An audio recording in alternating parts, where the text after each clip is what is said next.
When they say everything is bigger in Texas, Yes, there are big things in Texas. I can name a few. Where is Texas? really mean everything is bigger in Texas. Again, lots of things are big in Texas. They got the big trucks and the pew-pews and the big old steaks. And where is Texas?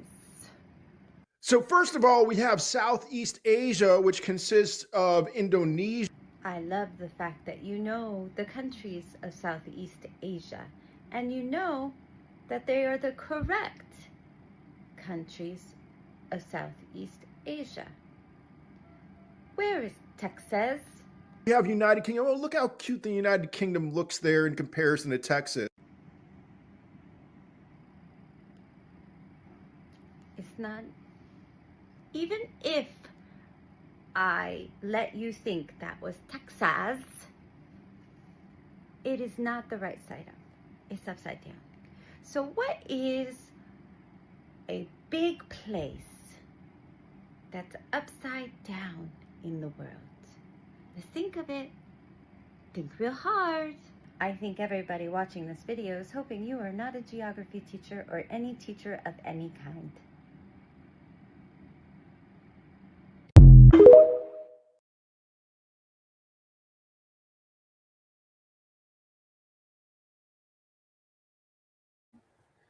Unmute the mic. You haven't been there for 30 years to Port Macquarie. I love it. I think that's my happy place because, like, so warm. And they told me when I was there that it gets really touristy, like in the warmer months, that the population just goes up insanely. But for me, heading to Port Macquarie in like July, when it was freaking cold down here, was just the best thing ever. I was just sitting here this morning and thinking, I could quite happily be one of those people that just heads to somewhere like that for a month or two every winter. Anyway, welcome in, everyone. Good to see people coming in. Was your happy place until you met your kid's dad? Oh, it has a really nice vibe. It's just a really chilled place. Even the dog beach, is it Nobby's Beach or something? That was just this really chilled out place where, back then I had my other chihuahua who was just so neurotic, and nobody was worried that I had this neurotic chihuahua there. It was just all these people with their dogs, everyone staying out of each other's way. I just think I love Port Macquarie. Anyway, for those of you who are probably wondering, this was just the chatter before we started going live because I had mentioned it is damn cold here this morning. Really freezing. So when I went there, when I went to Port Macquarie, that's pretty much what it had become. It was like I don't think there were very many people there like that didn't have dogs. I don't know if like this was right up the end where you go down the really steep stairs. I don't know if it like continues to go along and that's still Nobby's Beach, but definitely up the end where the steep stairs are and the lookout is. No, it's not anymore. Oh my God, no. The dogs have taken over. Or maybe just the GPS was giving me the wrong name. But when I was there, it was a dog beach. It was all people there with their dogs. Wow. Okay, I had to play that TikTok because it cracked me up so much. We've got morons like that in Australia too. I just have to say, for anyone who's not aware, that was not a map of Texas. That was a map of Australia. And I should point out that I don't know why this woman is saying that it's upside down. Oh my gosh. Well, that's interesting. Didn't see. I'll have to chat with you about this later on. Welcome in, Rochelle. Welcome in, Camilla. I've heard you're here.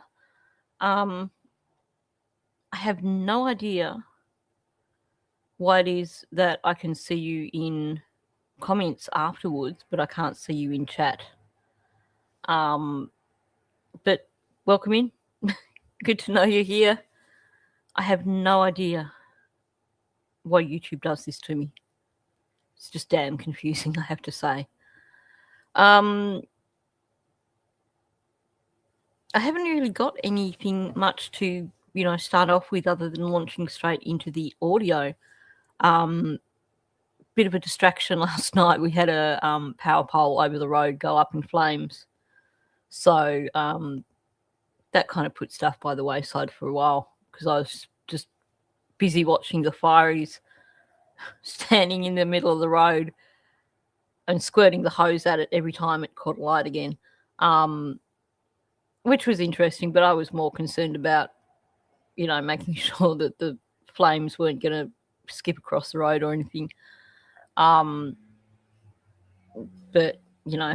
everything seems good this morning. Hopefully they're not going to be sending someone out to turn the power off and check on the power pole because I think I will freeze to death if they turn the power off here. I feel sorry for the fireys though, just standing there in the middle of the road for a couple of hours just squirting this pole randomly. Anyway. Nah. I'm too blind these days to see all the way across the road to see what the fireys were like. And it was cold. They were all in their heavy fiery gear, so even if there were any decent ones over there, I wouldn't have noticed. Welcome, Deborah. Good to see you in here. Okay, so I'm going to keep going with the audio of Logan and possibly get to Cheryl. The fun part where Cheryl and Logan end up arguing with each other and giving us a whole bunch of information. I was looking through the transcript last night and there was something that stood out to me, and I don't know if we'll get to that bit, but it certainly made me question how much Logan does know, like how much Daniel shared with her in terms of information.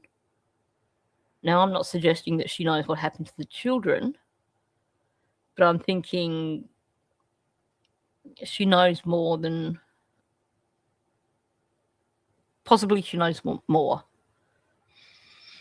No, I'm not sure. I haven't actually looked at that bit, but I forgot that because she also backed up the story of her being there when they found the blanket in the bag and stuff like that.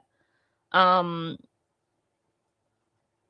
even got to that part. I sort of only read part of the transcript. Deborah, you've got smoke from the Canadian bushfires everywhere. Yeah, it's not good. Not good. I've seen some of the videos of how smoky it is. It's not good for people at all. So I hope people are staying inside, and I hope people in Canada are staying safe because that's nasty stuff. And I hope that all the fireys over there are safe. Still haven't heard anything about our government sending any of ours over. Maybe ours are too busy standing in the middle of the road squirting fire poles, electricity poles. Sorry, bit of a snark there. Yep. Also, if your house has got like, if it's so thick that the smoke is starting to seep in a bit, then, you know, putting a damp tea towel along the bottom edge of your windows as well, stuff like that will keep the smoke out. But definitely stay inside, because smoke from bushfires, forest fires, is can be one of the biggest killers in terms of people with breathing issues and stuff like that. And you don't even have to have breathing issues for it to be a concern. Yeah, and if you're in a bushfire area, or forest fire, sorry, we call them bushfires. If you're in a forest fire area, and even if it's like a really long way away, block up your downpipes, fill your gutters with water, because that could be the thing that saves your house. Like, I had a friend who lived in one area that was it was sort of one of those, you know, outer suburb areas that had lots of trees everywhere, surrounded by bush. And their father was one of those kind of handyman kind of people that was like, you know, got to do everything, all these extra things around the place. And he actually set up a sprinkler system on the roof, which a lot of people now do, but this is going back quite some time. And that eventually stopped, but there was a massive fire went through that area, and the only thing that saved their house was because there was a sprinkler system on the roof. Oh no. There's a missing child in Calgary right now. 11-year-old autistic boy. He went missing yesterday. They still haven't found him. Oh, wow. I will have to... I wonder... No, I'll probably lose you guys if I try and get onto like Google or something and try to find out about it. I hope they find him. I hope it's just a situation where some of the last couple of ones we've had where they've kind of been ran off somewhere and they find them. Let's just keep our fingers crossed. You posted the link. I'll have to go look for it later.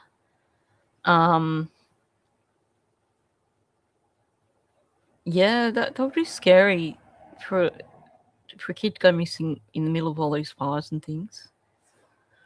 Okay, let's have a little bit of the Logan audio. Never shed a tear the whole time she was there. Okay, well, that kind of just jumped in. Oh, good to see you here, Kelly.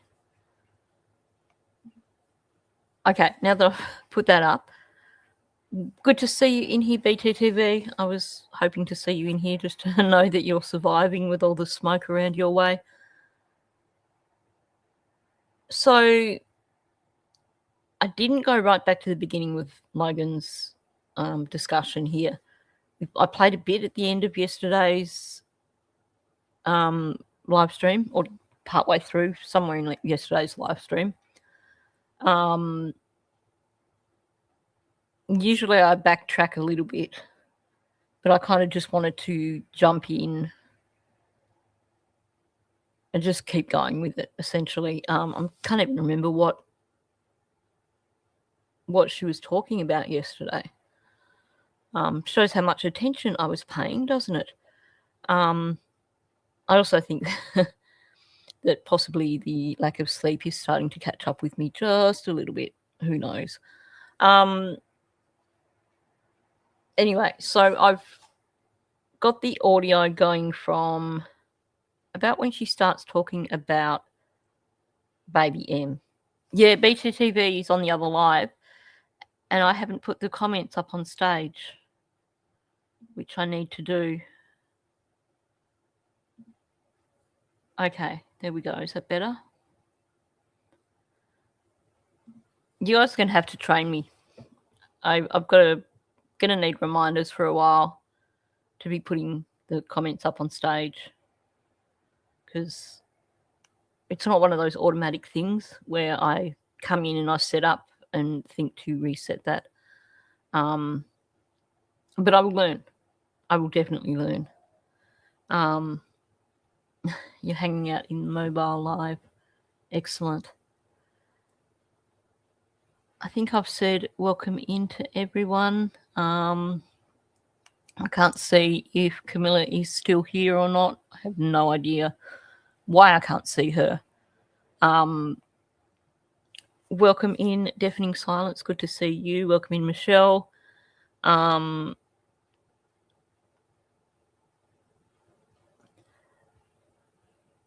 Yeah, thanks for the reminder too.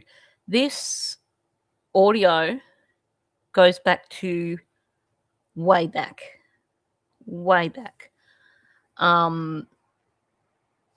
It's definitely before CPS took Baby M, and you'll pick up on that in a minute. Welcoming Kathy and Karen.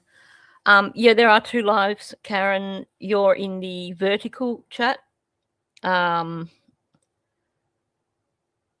It turns out to be a slightly better thing, but I can see everyone. Whichever live you're in, I can see you in chat, unless you're Camilla. And what's really trippy is, now someone said to me earlier that Camilla had said hi.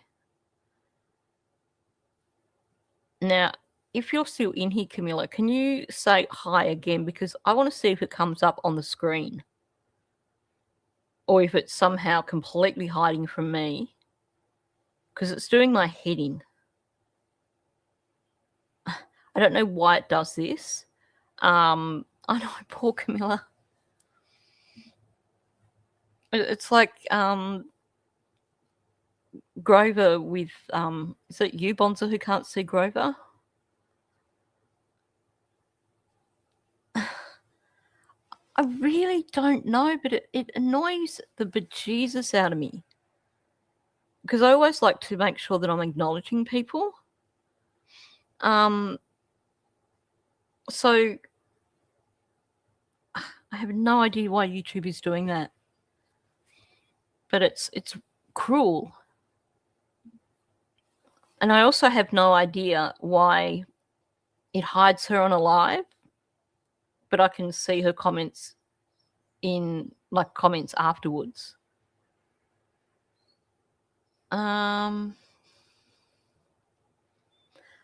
She just typed hi Ninty again.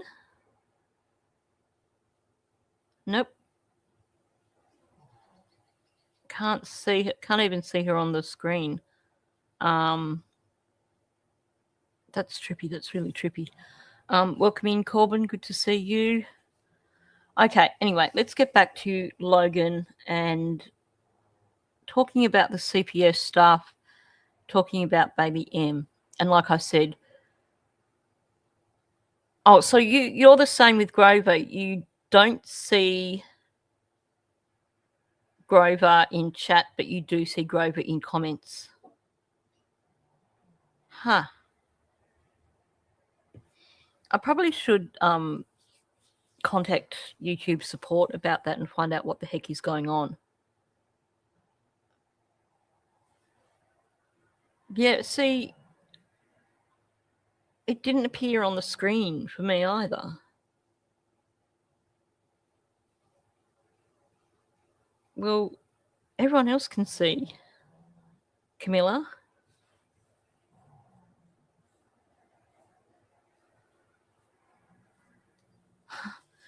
Well, I've got no idea whatsoever why this is doing this, but it's... Grover's not here right now. Camilla's in the horizontal chat, I'm presuming, since I can see everyone in the horizontal saying that they can see Camilla.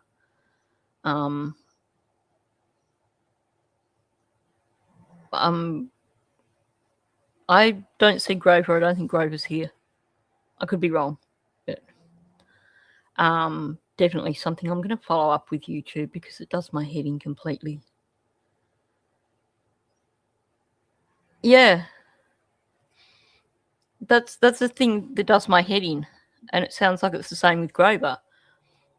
When she's here in chat, I can't see her, but then when she comments on my videos, I can see her and I can respond.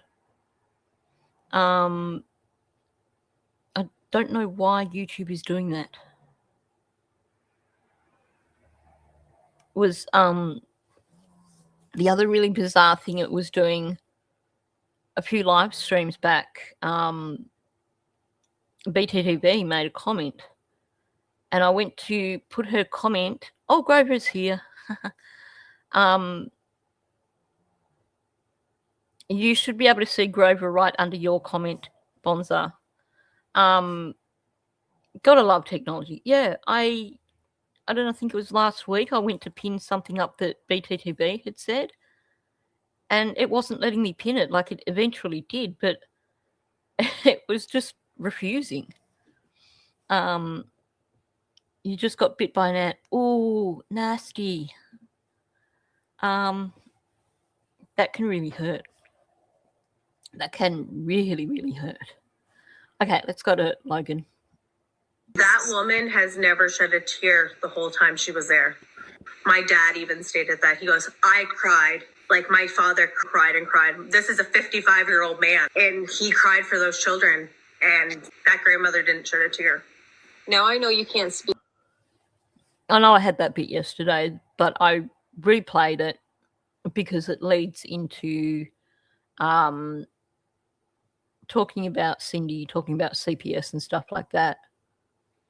But it still confuses me why her father was apparently crying over Lily and Jack being missing.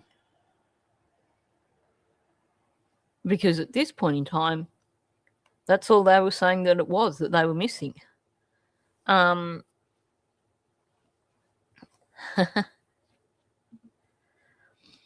but that's the funny thing. If you blocked someone, you don't see them at all. So for me to see Camilla in comments, but not in chat, and same with Bonza and Grover, that's just YouTube screwing with our brains. It really is. Yeah, Ron is her father. So she's saying that Ron was crying over Lily and Jack being missing. I just find it really interesting that Ron was apparently crying and Justin was apparently crying. And it makes no sense to me. Exactly. What, 2 years they'd been living on that property? Now, Ron wouldn't have had that much interaction with them. And I wonder about Justin too. Why?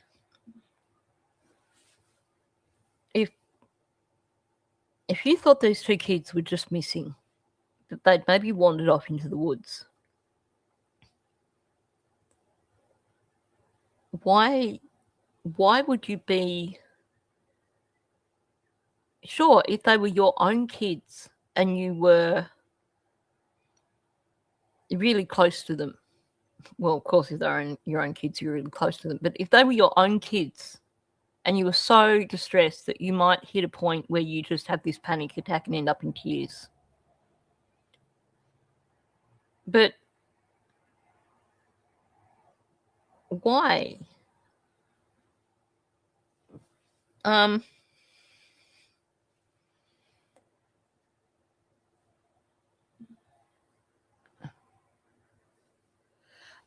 Ron would have grandchildren Oh, yeah, for Logan's birthday, I think they went. Mm.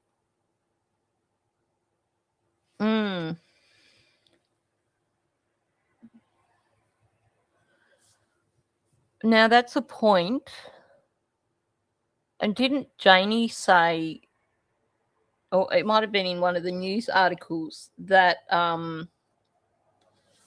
because of Daniel's vehicle issues that Ron drove him to the mill, they basically ride shared to the mill. I still find it odd, though.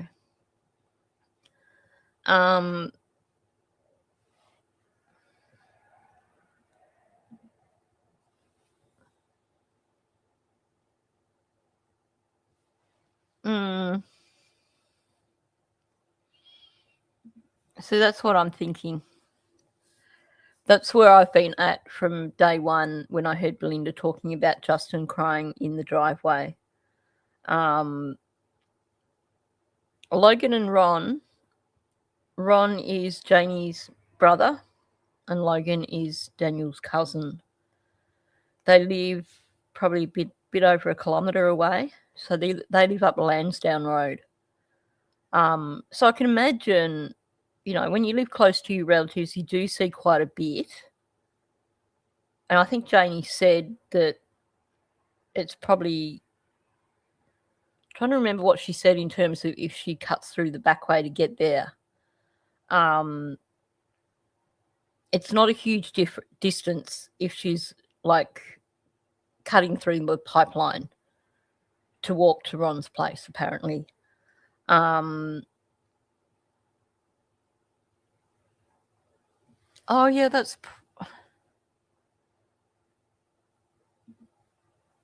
it's probably a StreamYard glitch. I switched across to Google Chrome to see if that made a difference. So today I'm using Google Chrome as opposed to the Safari, but it hasn't made a difference. I do wonder if Ron and Logan, helped with the cover up a bit, maybe.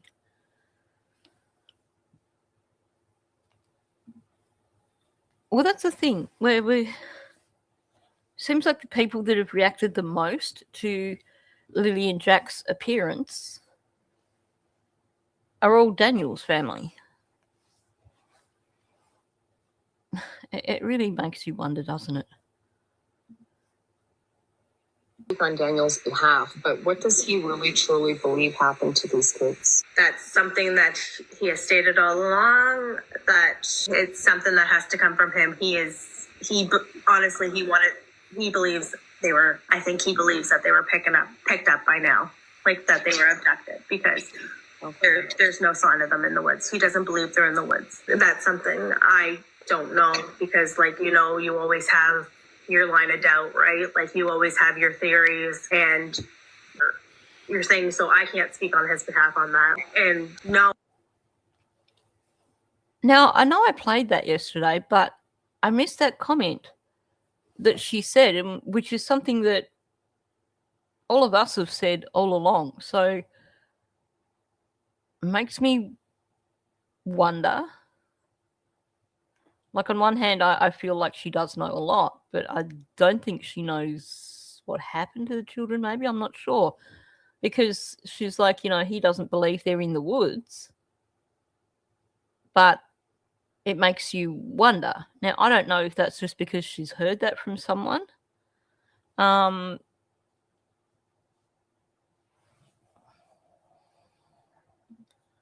Yeah, that's what I'm having trouble with here too.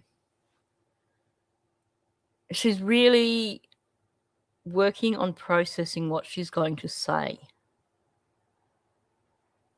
It's not just simple answers that are just coming straight out.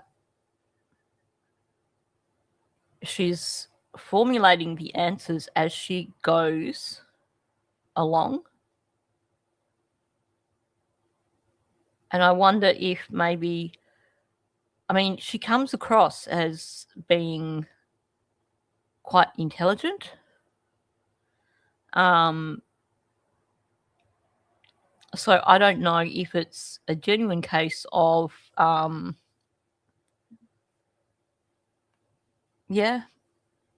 that's where I'm at the moment, trying to figure out if while she's saying this, it's because she's in her head still trying to process it and trying to come up with answers. Or is it because she's in her head, she knows and she's trying to work on the narrative?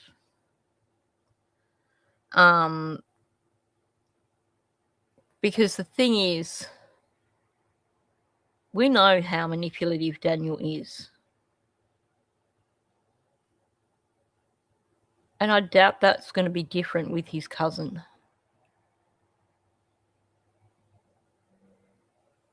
I'm not sure where I stand right now with Logan. I need to listen some more.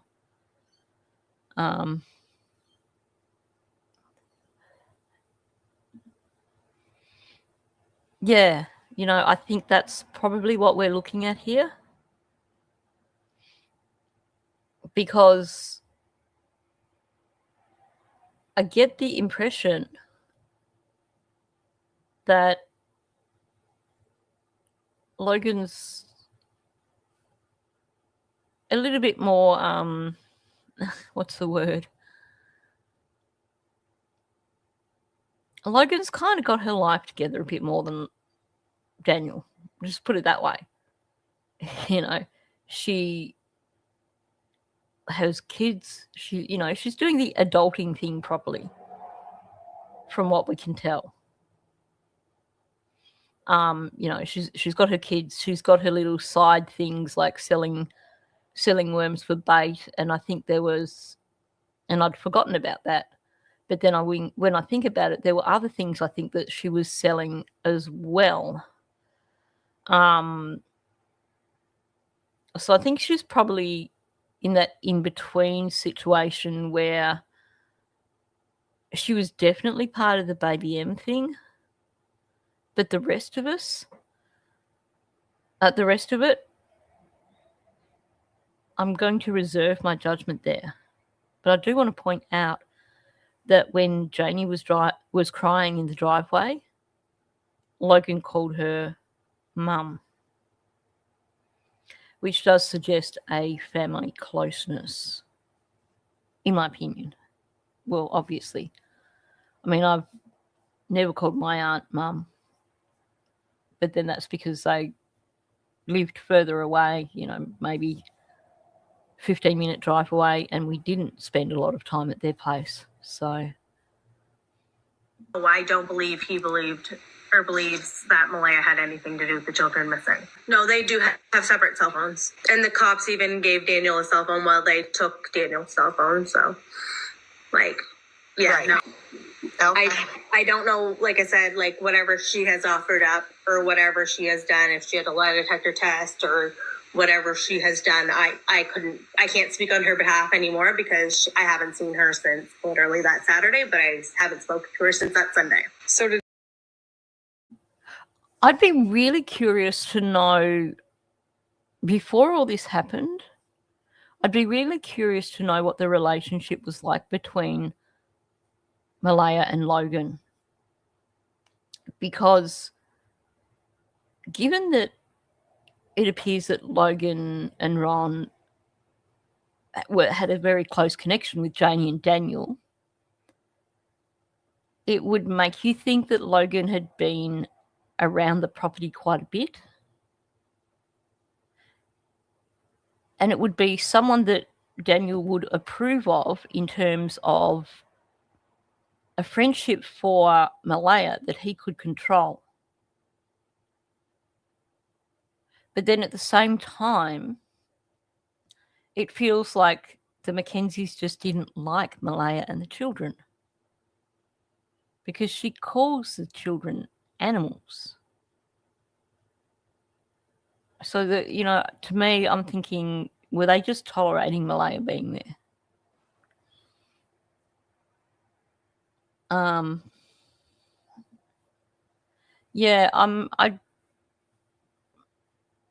I think she was just more sort of like, you know, Daniel's cousin who maybe spoke to Malaya. And I think he tried to use her as the go-between after Malaya left. Anyway, let's keep listening. Yeah. I think that's the sort of vibes I would get off her if I met her. I think she would definitely always side with Daniel.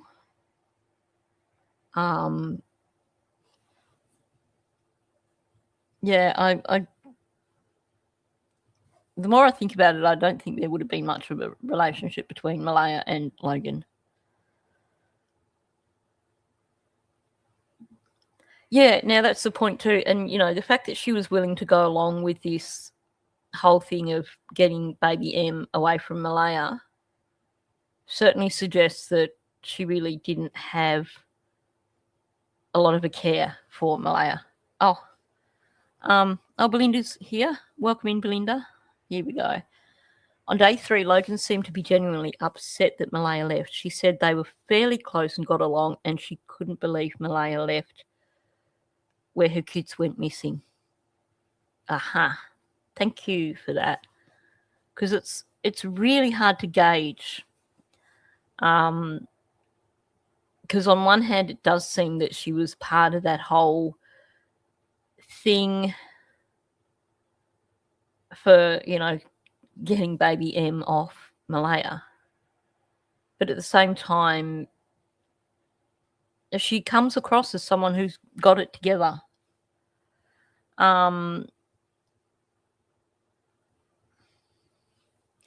She wore an inappropriate shirt when they called off the search.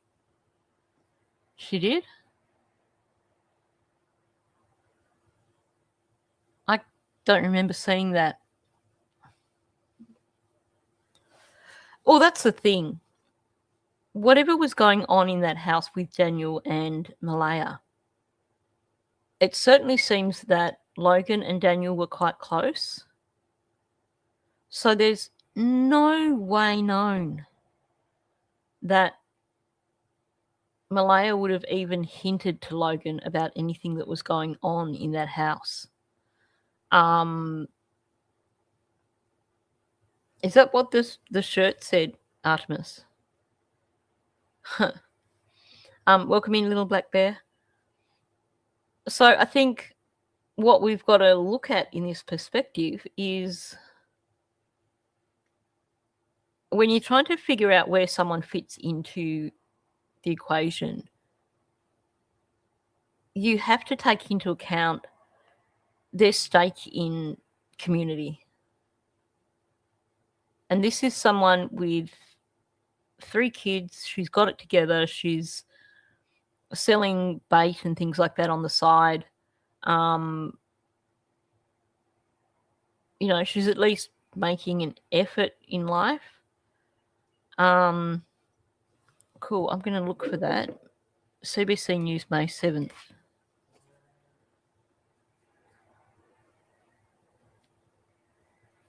Okay, cool.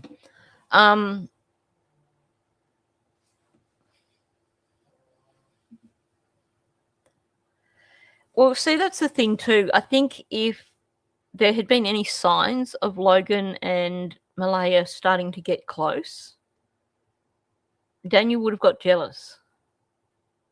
And he would have found a way to end it, essentially. So, I don't know. She's a bit of an enigma to me. I do think, we know obviously there's a loyalty to Daniel. I do believe that clearly she was part of the whole situation with baby M. But also, how much of that was she told? Because when she offered for baby M to go with her on day 2, was that about the convenience of living near Gerlock Road?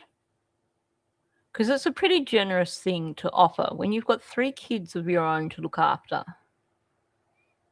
to then turn around and say, the baby can come with me. And to also say, well, you can come too.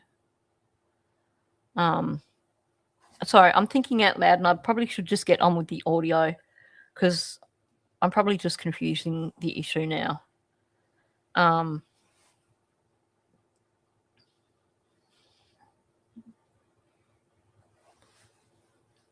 Logan told you they were just at a birthday party not long ago and said Malaya seemed happy. Yeah, Ron mentioned something too about a birthday at the hall or something. And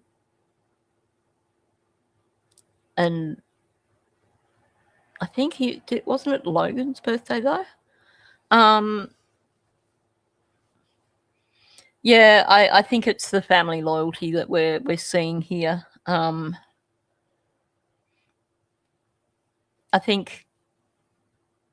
would support my cousins. I would not, if they did something wrong and were trying to hide it, I would not support that. But I would certainly be there for them if they were going through a difficult time. And we definitely see here there is this major family loyalty going on there.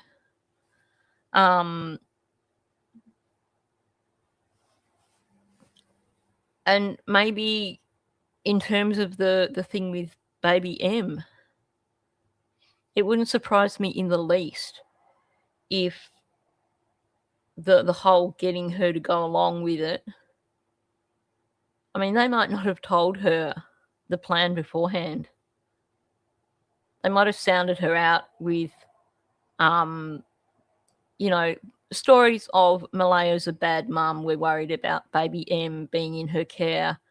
And, not sure if Daniel will be allowed to get her. And, wording her up like that without actually letting her in on the plan, possibly. I'm with Charlotte. I feel that she's loyal to her family. I think what we've been shown is that Janie and Ron seem to be the closest amongst Janie's siblings. And they do live so close together. So Logan has probably grown up with Daniel and Justin because of how close they were in, proximity.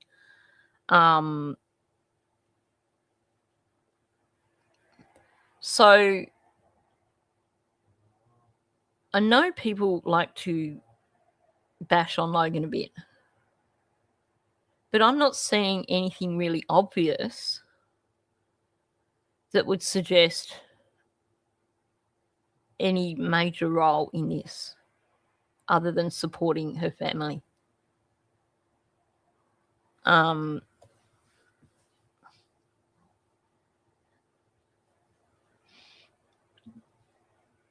Well, I think there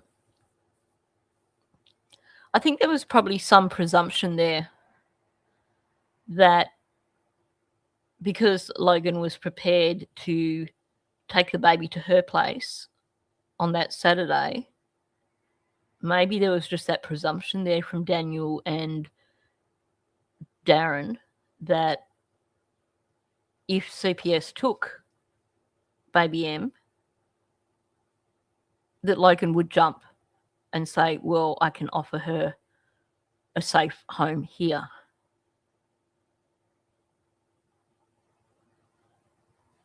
Because I think neither Daniel or Darren have suggested anything that would make me think that she was involved before baby M was taken. I may be wrong, but it's just trying to look at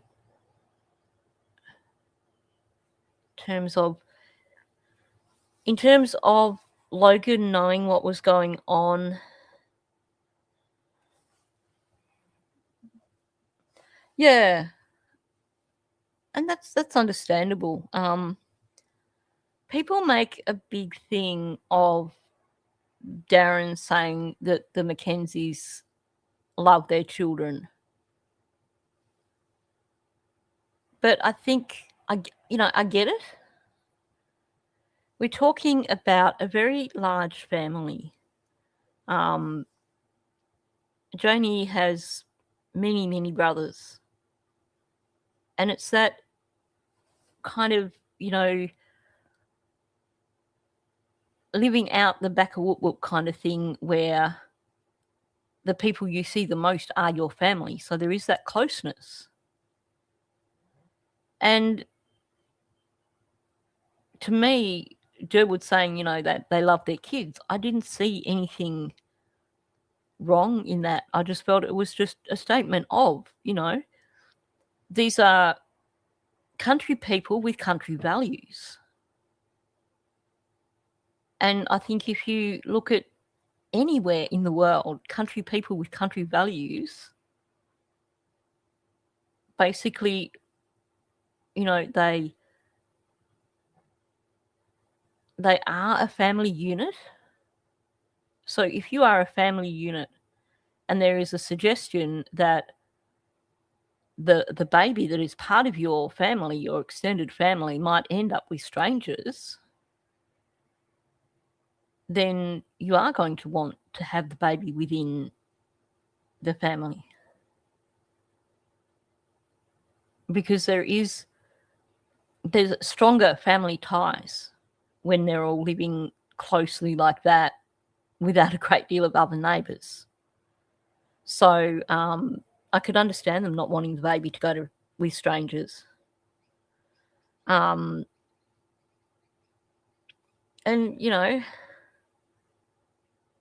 Logan's proven that she's clearly capable of being a good mum. She's got 3 kids. She's never had CPS involvement. So, well,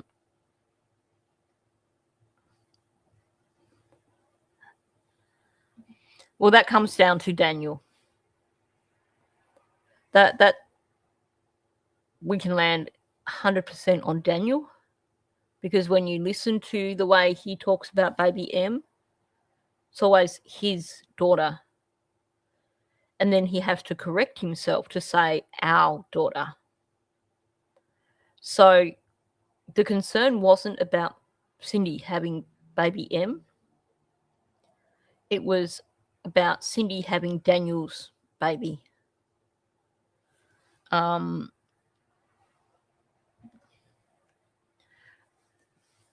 Yeah, good question.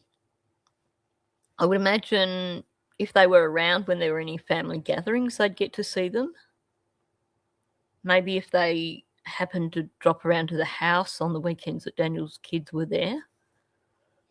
But other than that, or if they went round to, because I know that Earl used to have the kids quite a bit too. So I guess, if they'd gone round to Earl's and the kids were there. Good question. I'm missing something with little black bear, but whatever it is, I hope you're hanging in there. Exactly. I do believe that Logan works. Now, I can't think where I've heard that, how I've heard that. But, it's been a long time, and I do believe Logan works. She is settled. She has 3 kids. I think, when we look at her role, like, we can joke about her being Daniel's guard dog. Of course, thank you, Karen. we can joke about her being Daniel's guard dog, but I think it's more about her just having that sort of caring kind of personality. You know, she was prepared to take the baby to her place. She was prepared to take Malaya to her place as well. We're hearing about Janie crying in the driveway, and it was Logan who was comforting her. So I think she's just probably someone who's just got her head screwed on, who looks after the people around her.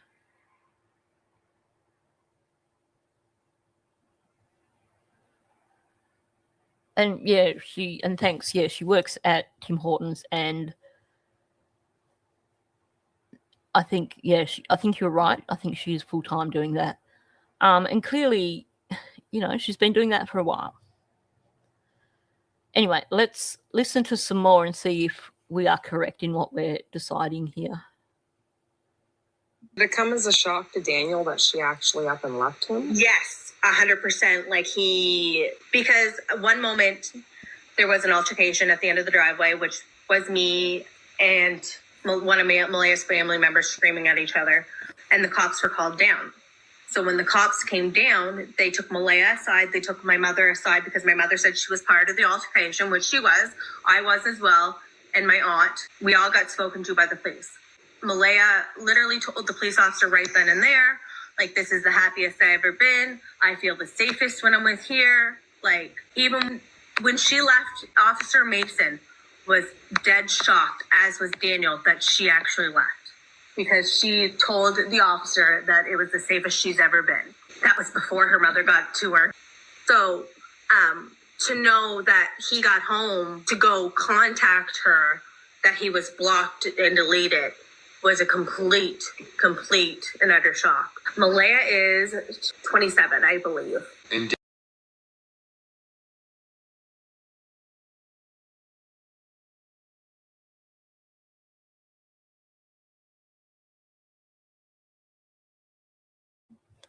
Again, unmute the mic before you talk. Sorry. Charlotte, I think you've hit the nail on the head. I think that's what I was trying to get to in my head. Thank you very much, Ariel. Very much appreciated. It's that whole clan kind of feel going on.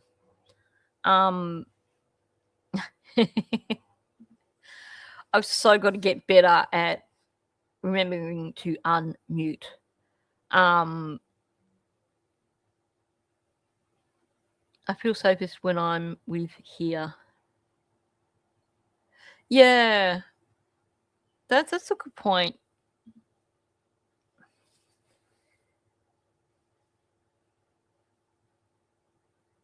I wonder if that's what Malaya said, or if that's Logan translating it.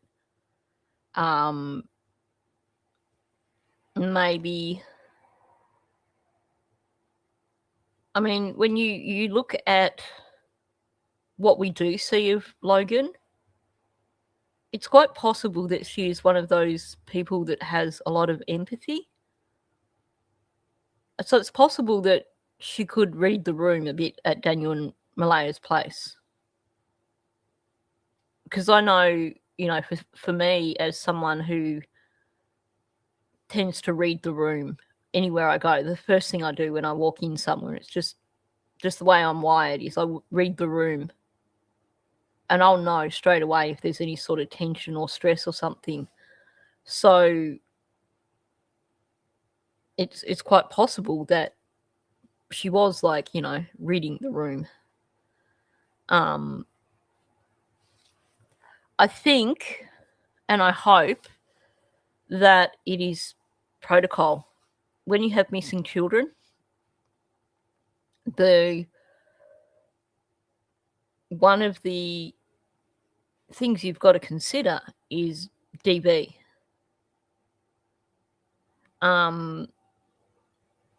So hopefully it was a question along the lines of, you know, do you feel safe or something?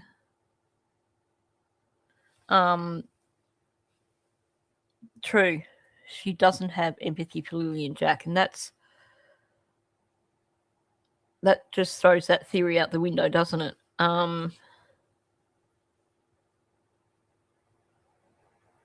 Let's keep listening. Oh dear. I'm loving this discussion, but it's making me hard to really pin this down. Daniel's 32, I believe. Oh, and I described Daniel and Malaya's relationship great, to be totally honest. Like, for every time I've been around and been there, they've completely got along. I don't know. Every relationship has issues, but I described their relationship as great. Like, they became very close. They had a child together. Yeah, she sees through. She was seeing what was going on there. When you listen to what she's saying, yeah,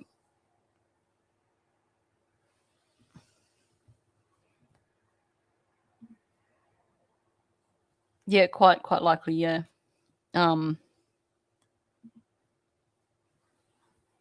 What's going on here when you listen to her talking about Daniel and Malaya's relationship? She's not finishing full sentences in terms of describing their relationship, for starters.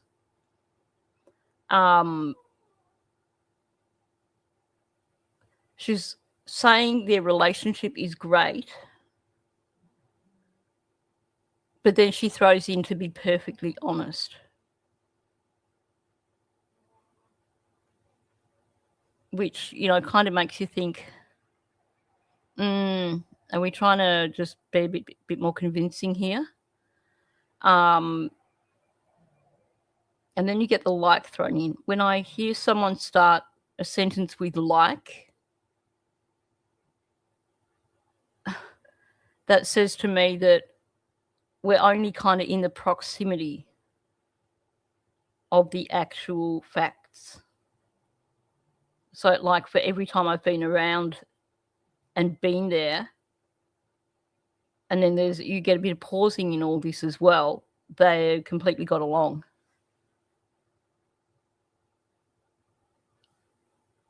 I don't think they did completely get along. I think she might have witnessed some difficulties with the relationship, because straight away she then says, I don't know, every relationship has issues.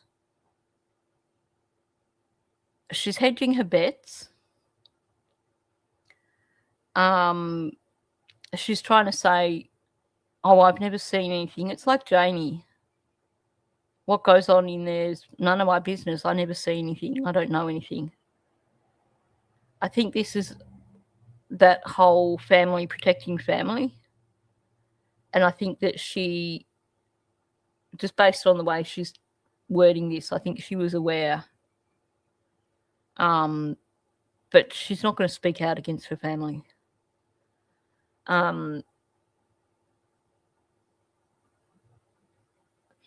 Especially because she doesn't finish her sentences. Like, I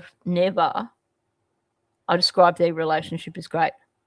She's never she was probably trying to say, I've never seen, you know, anything happening between them.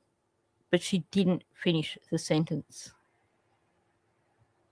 So what I'm taking away from this is that she was aware that their relationship wasn't great.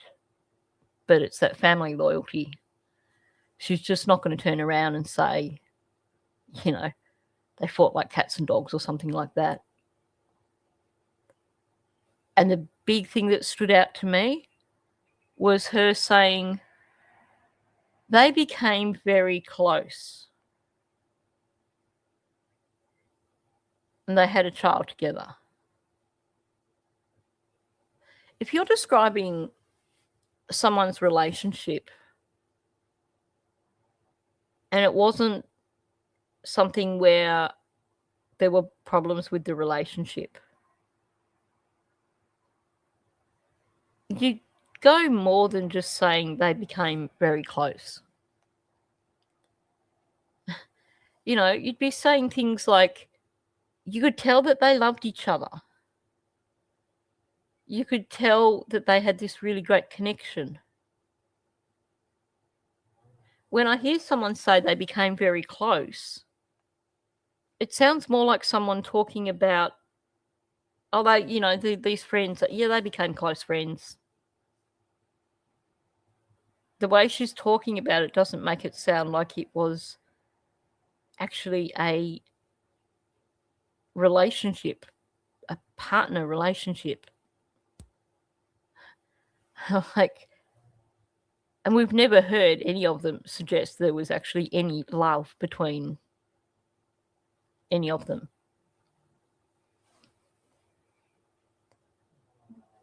Now, here's a question that arises from what Logan is saying here, and from this suggestion from Deafening Silence. Now, we know that Daniel moved in with Malaya pretty quickly. 2 weeks and he was moving into Paddy's place. And I think that was for his own convenience, because it doesn't sound like he was, you know, anywhere secure. Sounds like he might have been doing a bit of couch surfing beforehand.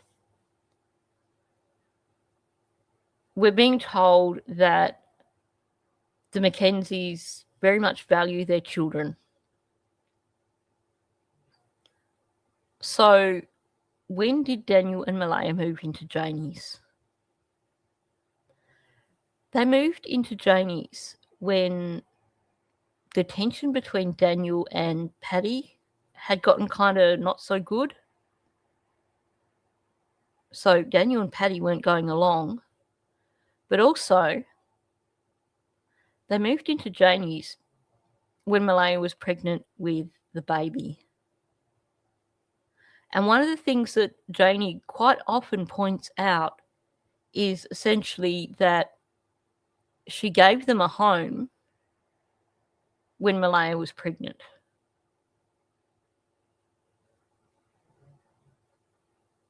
So,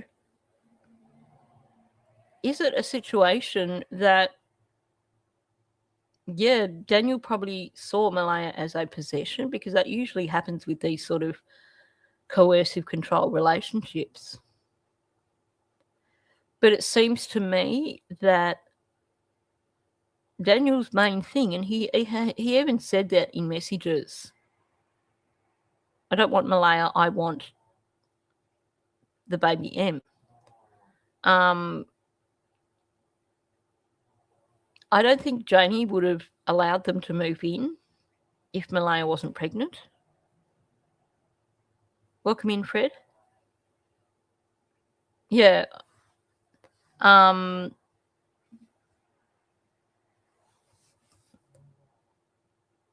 We don't know the full situation there, but we do know that they left because Paddy didn't like Daniel and didn't want him there, and they weren't getting along. But I can't help thinking that had Malaya not been pregnant, that Janie wouldn't have invited them to move there. And I think Daniel might have kept looking for a better option than Malaya, somewhere where he could basically move in and not be chucked out by the grandmother.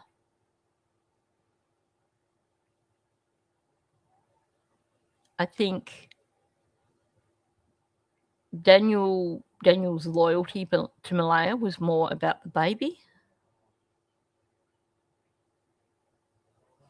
Oh, that's a point too.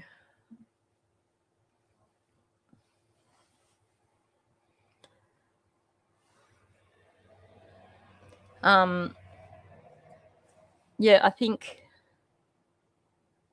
I just can't help wondering how the situation would have ended had Malaya not been pregnant at the time that Paddy and Daniel and things went pear-shaped.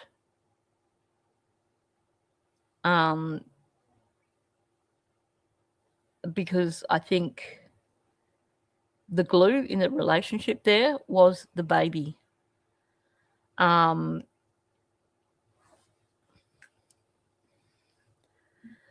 Yeah, that's what I was trying to say. Like, it was convenient for him to move into Paddy's after 2 weeks because he didn't seem to be really settled anywhere.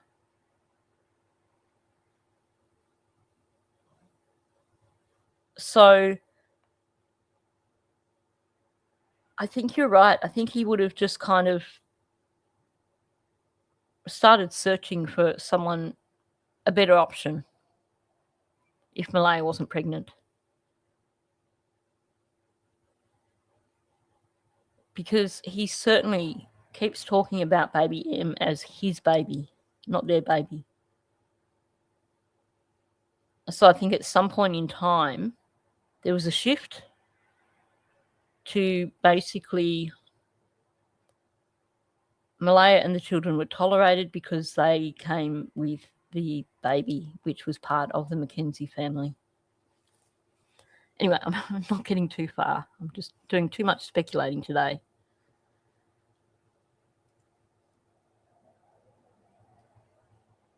He raises their kids. She helped raise his other kids. Like, you know what I mean? I didn't see any issues. And has Daniel had the opportunity since this has happened to visit Meadow? No.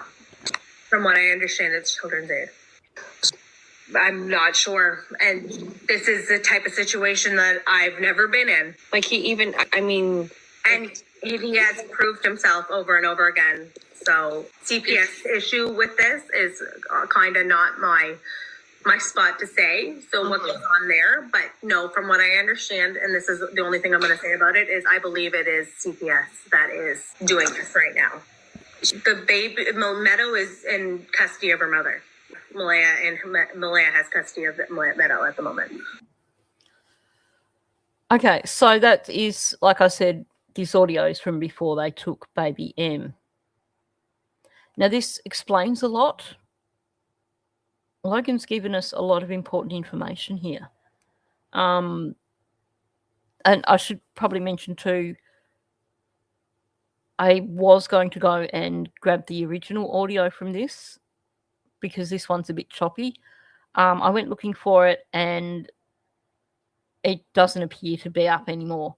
So it doesn't appear that the original version is available. That is a good question as to whether or not the baby is a permanent ward of the state. I don't think she'll be going back to either parent until this case is resolved. I think they'll both be continuing to get access for now. But after that, who knows?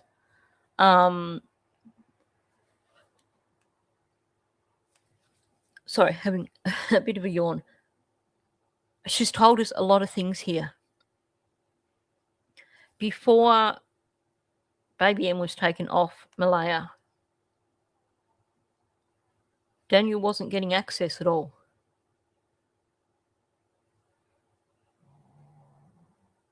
She said it's got something to do with Children's Aid. She doesn't really understand it because she's never been in that situation, and understandable, you know. If you've not had to navigate that sort of thing, it would be hard to understand. But what is interesting, thank you very much for gifting memberships, Fred, and congratulations to everyone who got them. Yes, it's not even showing on the screen who got the memberships, so it must be a StreamYard issue.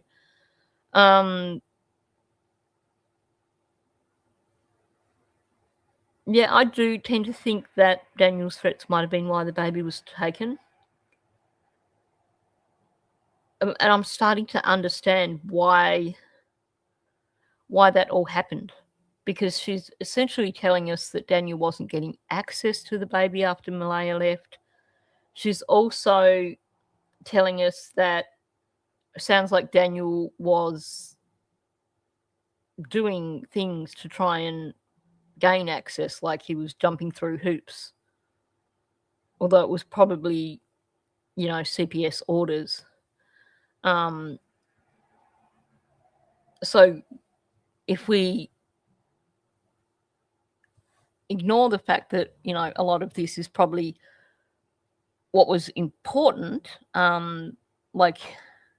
regular protocol, the way Daniel would have seen this was he was being denied access to his baby and that he didn't feel it was fair. Because that seems to be the message that he's given Logan here. The message that Logan has been given somehow is that for some reason that she's not aware of why, because her cousin is a good person, that he's being denied access to his baby and he's bending over backwards to tick all the boxes to be given access. So essentially she doesn't understand what's going on. So probably not aware of the rug issues and the discussions of any of the stuff that was going on with Daniel and Malaya. Except that then she says one thing here, which I'll discuss in a moment. I don't understand why, if this is She made allegations of domestic abuse. I'll run that back a bit. that is doing this right now. The baby, Meadow is in custody of her mother. Malaya has custody of Meadow at the moment. I don't understand why, if this is She made allegations of domestic abuse. But even then, it would have to go to family court, and he should be allowed at minimal right now supervised access. We're working on that, so that's something I don't really want to discuss, is like his doings with the children at the moment. So, like I said, I think Logan was aware of the situation between Daniel and Malaya in terms of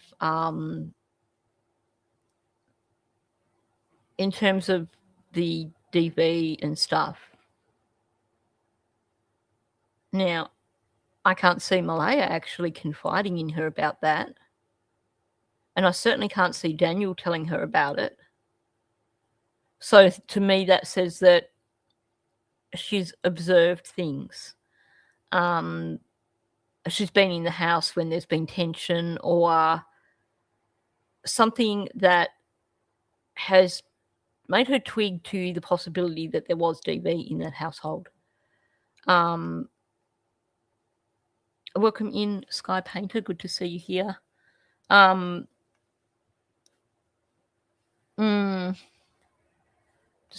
saw this comment. I want to bring it up. Yeah.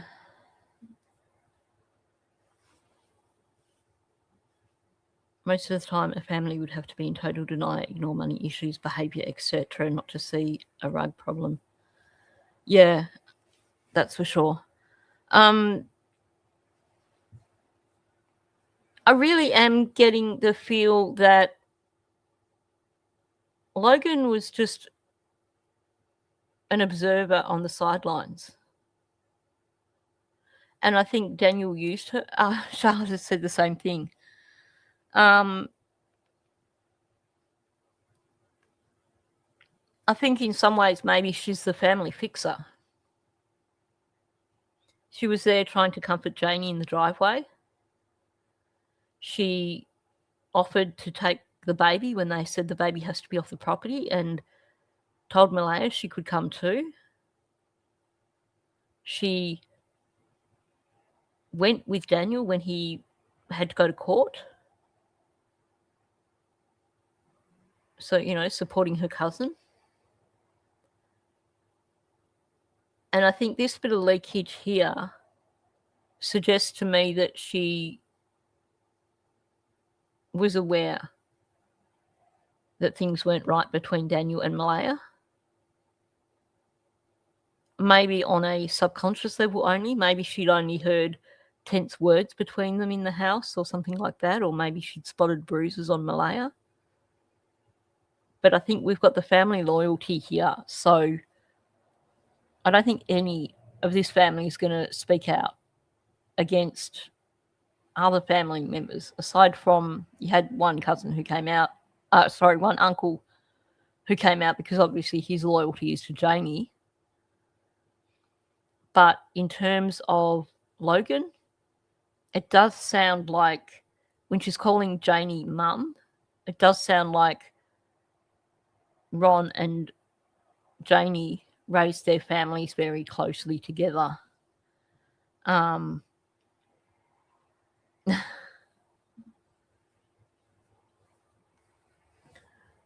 think it was more than just wanting her to get social housing. I think it is that control thing, because he definitely shows us that he sees baby M as belonging to him. She was his possession, not Malaya's, in his mind.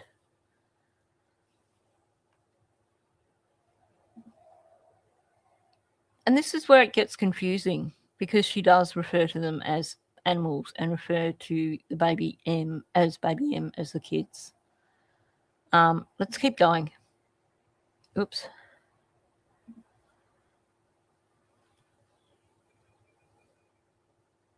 Yeah, a bit of enabling perhaps.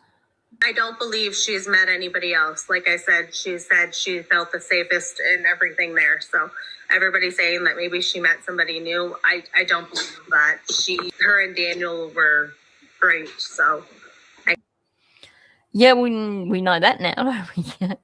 Malaya did find someone else, and then she found someone else again, from what we've heard.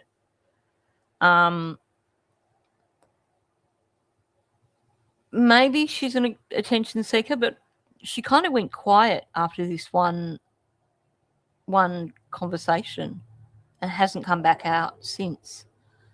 I can't. I believe her mother's kind of manipulative. From what I've seen of her, I don't know. But what I've met of the mother, I've been Daniel and her have been together 3 years. This is the first time I have ever met the mother. And like I said, and you know when you get vibes from people, you know. Jesus. Even when I was putting my phone number in Malaya's phone for her and she was leaving, her mother seemed like I was doing something wrong. Like she was like, "What are you doing with Malaya's phone? Like, what are you doing?" I said, "I'm giving her my number so she has me to call. Like I'm a safe place." Like, yeah, there's resentment towards Cindy, that's for sure. The mother. Exactly, Karen. Cindy's not Cindy, she's the mother.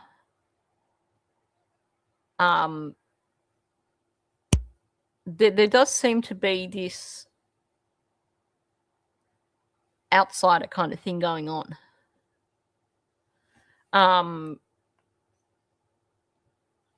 So she's had this one interaction with Cindy, and clearly it didn't go well.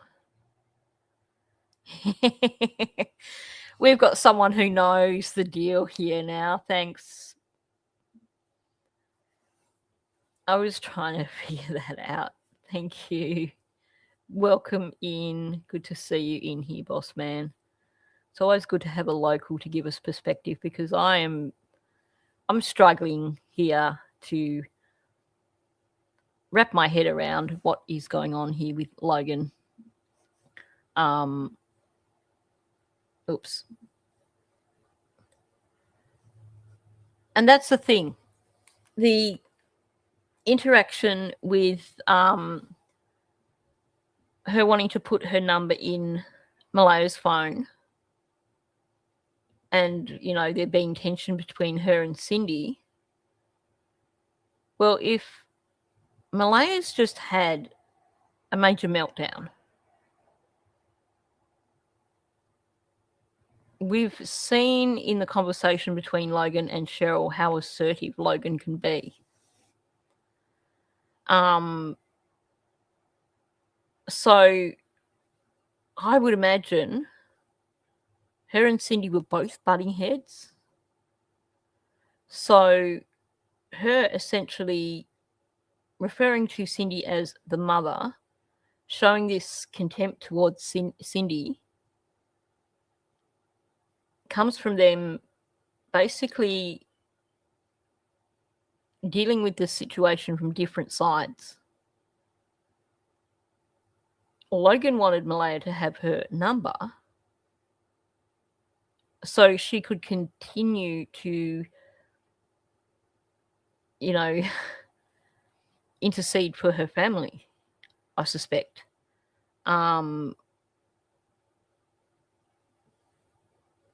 But also saying, I'm a safe place. When Malaya's own mother was removing her from the property, that is essentially standing there in front of Cindy and saying, if you don't feel safe with your mother, if you don't want to go with your mother, here's my number and you can contact me and I'm a safe place. That is a thing. That is the big standout thing. She didn't have Logan's number in her phone. That shows you how close they weren't. I think the more telling thing is when you hear the interaction between Logan and Cheryl. Because Cheryl can stand her ground. But Cheryl pretty much hung up in that discussion. And there is quite a harsh tone to the way Logan speaks. Welcome in, Princess Pillow. Yeah. Welcome in, Michelle Davidson. Bossman, how far this thing with Logan saying to Malaya, the baby can come to my house and you can come too. How far from the house in Gerlock Road does Logan live? Like, is she in that area as well, or is she further out? I think you might be right, Charlotte. The butting heads between those two was telling, that's for sure.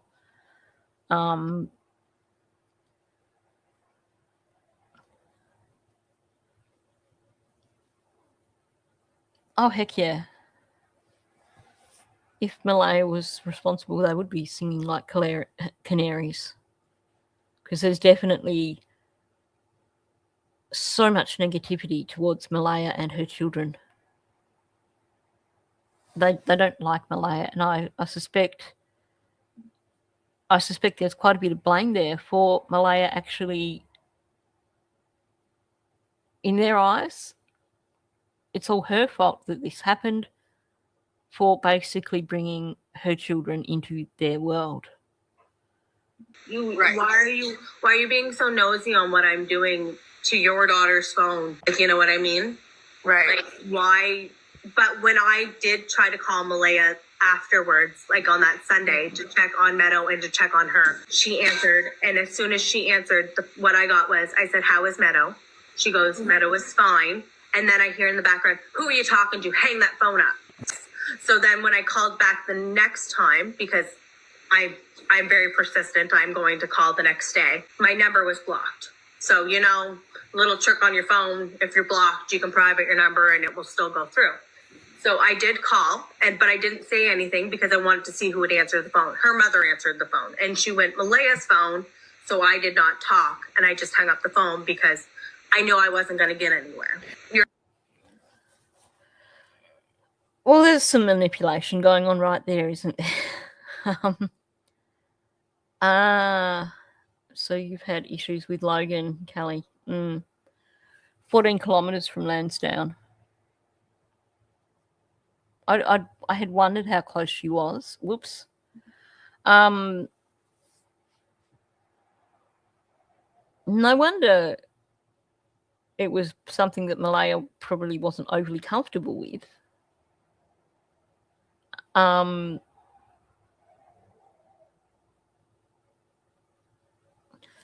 My usual time, my daily time is usually like 10 o'clock here. But I do tend to kind of take my time with this morning live stream. I'm hoping to maybe do an evening live stream at around 7:30.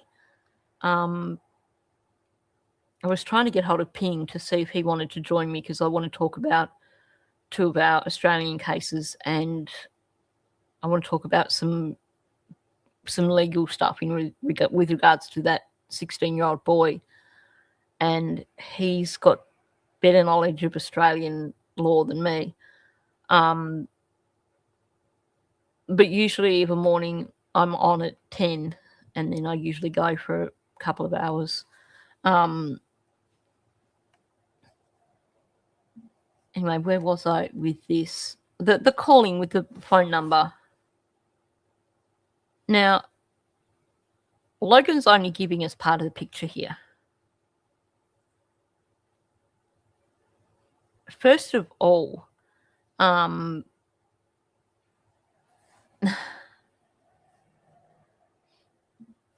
exactly. Here's how to stalk people. Here's what to do when someone doesn't want to talk to you, essentially. Like, way to go.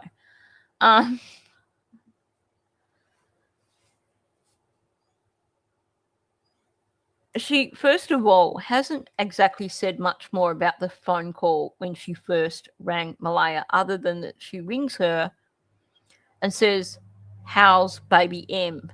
And Malaya says, "Baby M is fine." Straight away, what I'm getting from this is that the purpose of that phone call was not to check up on Malaya.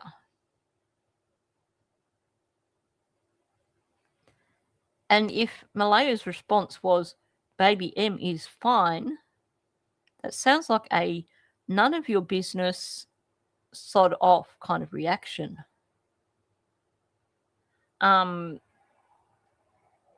You don't hear her expressing here that she had tried to ring Malaya to see how Malaya was. Yes, exactly. Text messages are a good thing. I can't help thinking that the reason for calling instead of texting was quite possibly a bit of a power play to do with baby M. Maybe, maybe not. But given the situation, given the way it all kind of blew up with, Malaya heading off in Cindy's car, and given that she's Daniel's cousin, you would want to tread carefully. So ringing up in that situation just seems odd. And then the fact that she was still trying to ring her, and she didn't think Malaya was going to answer, so she used a private number. That tells us a lot.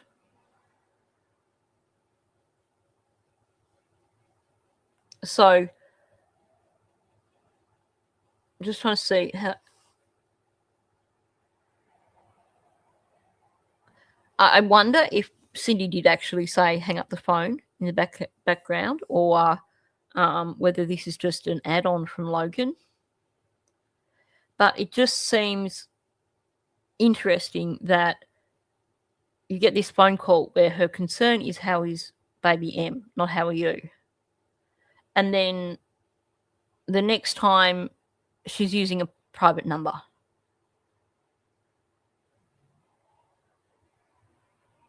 what was she expecting? If she thought that Malaya didn't want to talk to her and she's calling on a private number, what was she expecting from that conversation? Because it would have gone south pretty damn quick. To me, that sounds more like a form of harassment. I might be wrong. But there's some serious manipulation going on here. This is not how you deal with someone if you are genuinely concerned. Your 27-year-old girl and your mother has custody of your phone. I think there's an issue there. She seems very toxic to me. This is the making a big deal of Cindy answering the phone because a private number was calling. Well, given that the case was getting attention, then yes, I could understand Cindy being the one to answer the phone call if it was a private phone call.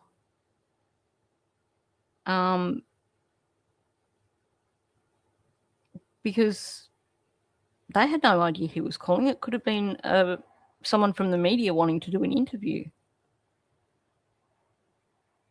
And maybe it was just Cindy trying to support Malaya. Well, that's a good point. It's so hard with all these people because of the level of manipulation that's been going on. The number of sock accounts that come out that are clearly connected to Daniel in some way, whether it's another family member or whether it's his account or Durwood having sock accounts.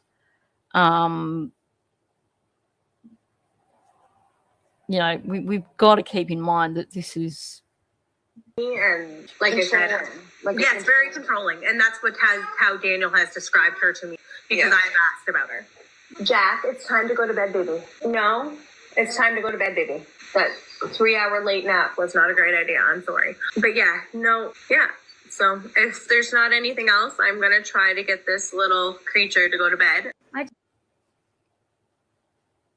She's going to try and get that little creature to go to bed.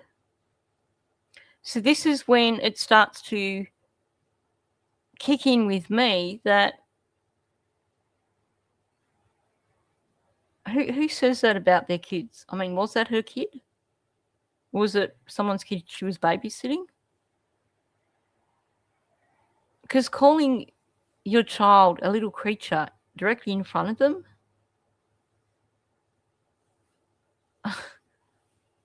it certainly makes you wonder. It really does.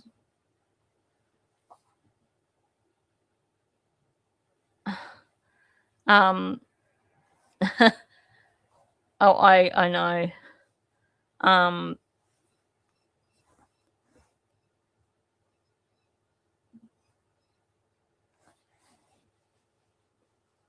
A lot of people might say that in fun,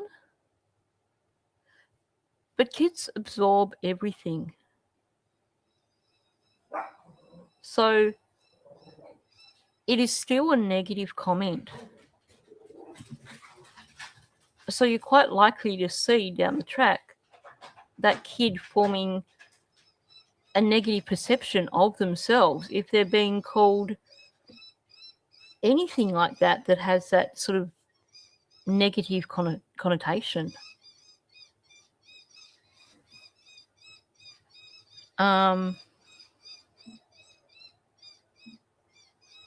Yeah, calling him Jack caught my attention too.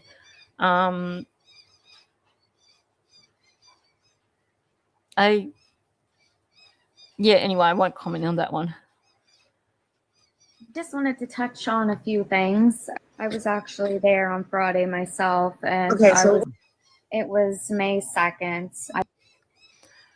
I wish that I had this one in full because the interactions that were going on here were quite interesting. I'll just put it that way. And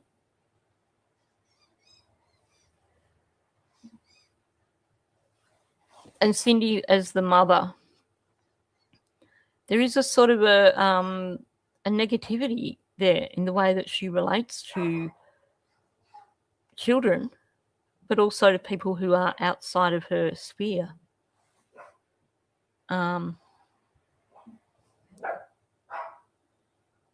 It's okay, Amira. I live in Truro. I'm good friends with Malaya. I just wanted to kind of touch on a few things that you said. So we were the ones that actually found the blanket, and as far as I knew, the blanket. Ding, ding, ding. She's been speaking for 30 seconds and she's already lied because she wasn't there when they found the blanket.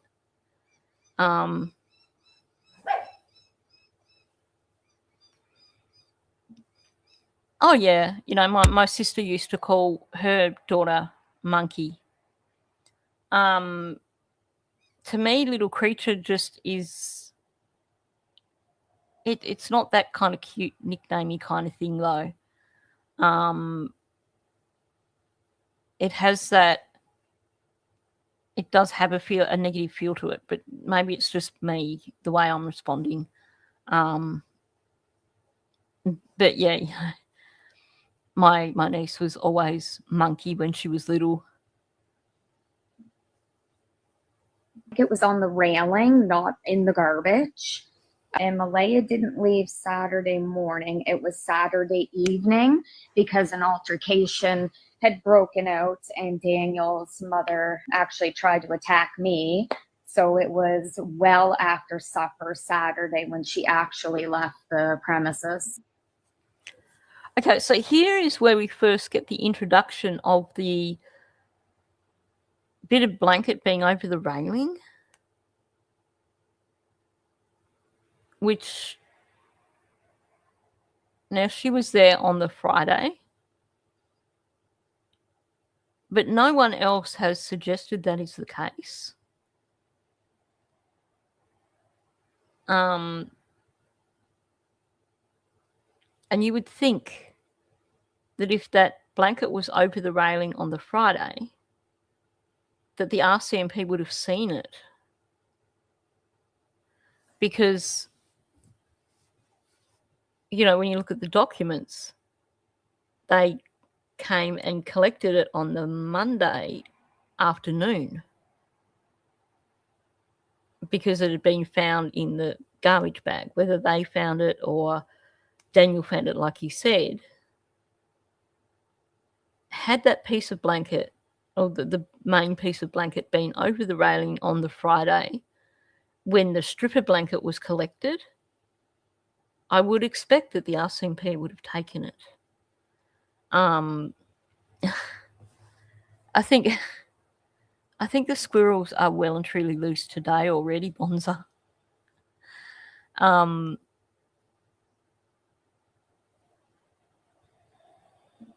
In this interview, she's already coming out with things that don't actually match up with known facts. And in fact, she does later on admit that she wasn't there when they found the blanket. Anyway, let's listen a bit more.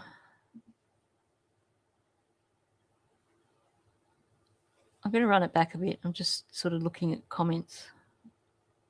I just wanted to touch on a few things.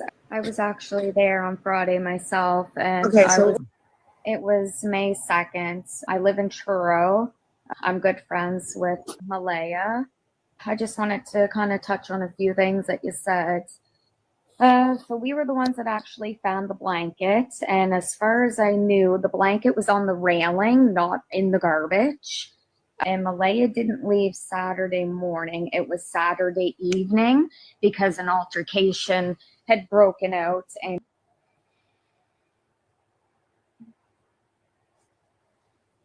it is very interesting she's punctuating corrections. She's punctuating each bit of information that she gives. So each of the statements that she's making, she's like, she elongates her vowels. Is this a thinking thing or an emphasis thing? Is she doing it to be like, this is what is real? Or is it lengthening it to think of what the next point is? I think you're right, and she is doing it to emphasize. It's a case of, this is the situation. I'm going to tell it to you now, and I'm going to lengthen these bits so that you pay attention, so that you are taking on board what I'm telling you. Definitely emphasis. Daniel's mother actually tried to attack me. So it was well after supper Saturday when she actually left the premises. Logan, over that weekend, I think I met her Saturday maybe. I can't quite remember exactly who she is, but I do remember meeting her. That was a deliberate slur at Logan. I don't remember who she is. It's basically saying she's not important. She's showing where Logan fits in her world, in my opinion. I won't put that up, Princess, but yeah. Yeah, it is. She's telling people that Logan is insignificant. It's also this thing of talking herself up. And there's no way of beating around the bush with this. Cheryl does have this kind of tone where other people are below her quite often. Anyway, I won't go too far down that track. That was just it. That we left Saturday evening, not after the Saturday briefing. morning. After the briefing on Lansing. No, it was after the altercation. You left, but Malaya didn't. We all left. Malaya No. left with her mother. I left. My sister left. My sister-in-law left. We all left. This is where it starts to get interesting. Yeah, Baby Monkey, I think you are correct. And I'm not going to put that up there, though. Trying to be diplomatic here. And this is a challenge with looking at this, because I'm aware that the people that I'm looking at right now are not immediately connected to the disappearance of Lily and Jack. So I'm trying to give them the benefit of the doubt. But then when you get someone and the first thing they come out with is an outright lie, it makes it hard. I still question why it is that even Hayley is telling us that Cheryl and Malaya weren't even really friends before Lily and Jack went missing. And yet, who is the mouthpiece for Malaya? Who is the person who is front and center for Malaya? Yeah, Baby Monkey, that's true. That's true. And I think when people involve themselves, you have to look at the motivation.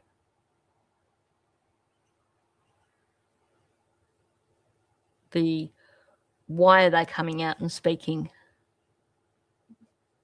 Because to be honest, when you look at Logan's discussion, she wasn't coming out and speaking for Lily and Jack. She was coming out to defend her family. Same with Cheryl. Maybe now she's pushing the Lily and Jack thing a little bit. But back here, she only came online to basically contradict what Logan had said.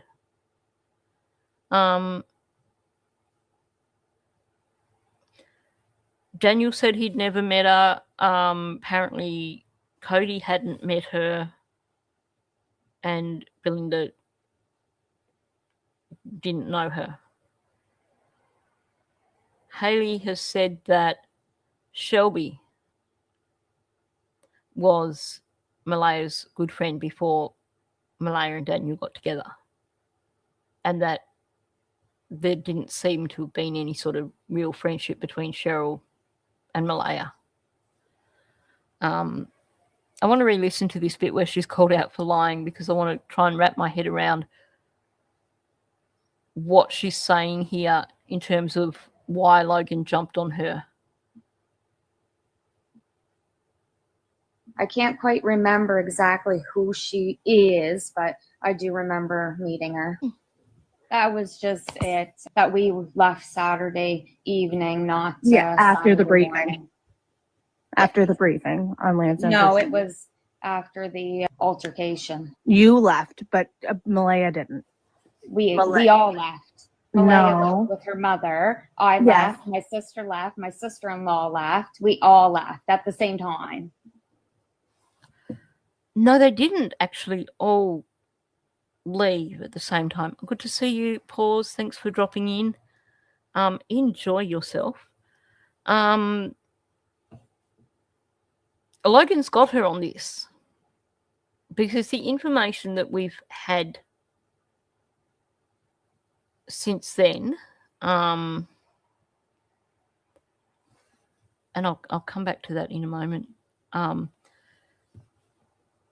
The information we've had in terms of how this all went down was that, and I think even Cheryl does admit to this at some point, we had 2 altercations. And we've heard this really clearly. There was an altercation in the driveway before the briefing.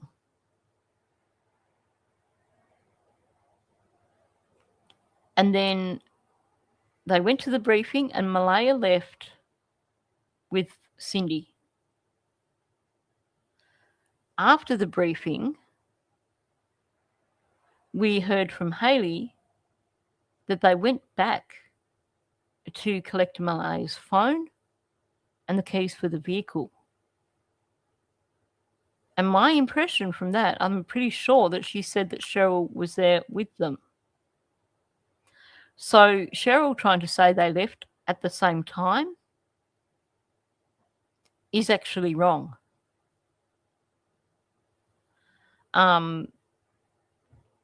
Because they didn't.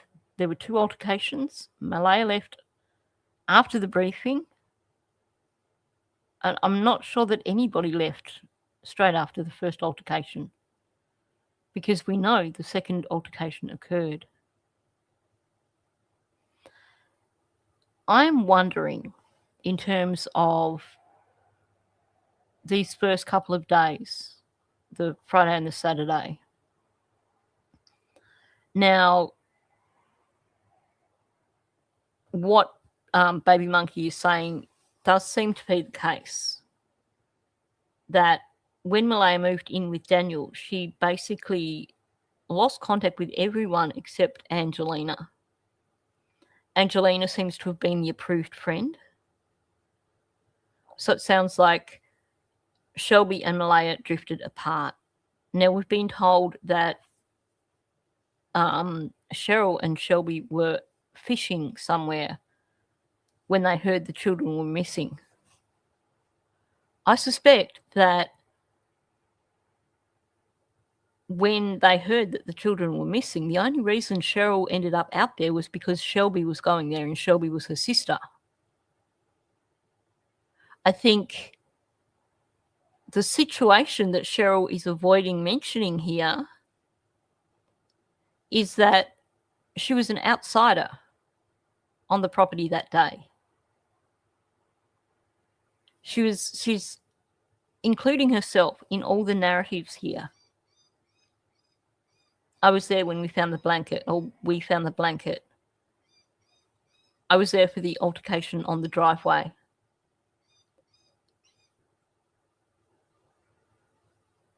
I suspect that she probably didn't connect much with Malaya at all until after Malaya left the property. Because if they weren't really close beforehand, and Malaya was surrounded by family on that Saturday, there isn't that opportunity for her to suddenly become the bestie that she apparently is now. So I think what she's trying to do is to talk up her role here. She's trying to make it sound like she was a part of all the things that happened on the property. And I think that is why we're getting the inaccuracies. I wouldn't be surprised if she observed the altercation on the driveway. And I think that probably the reason she's saying everyone left after the altercation was because she wasn't part of the inner circle. So if Malaya and Daniel were heading off to a briefing, then the people that weren't part of the inner circle would have headed off at that point. Because the briefing was something like 5 o'clock in the evening. So it was getting on. It had been a long day. So I think what Cheryl is showing us here is essentially she wasn't part of the inner circle here. And she's, yes, I agree with that 100%.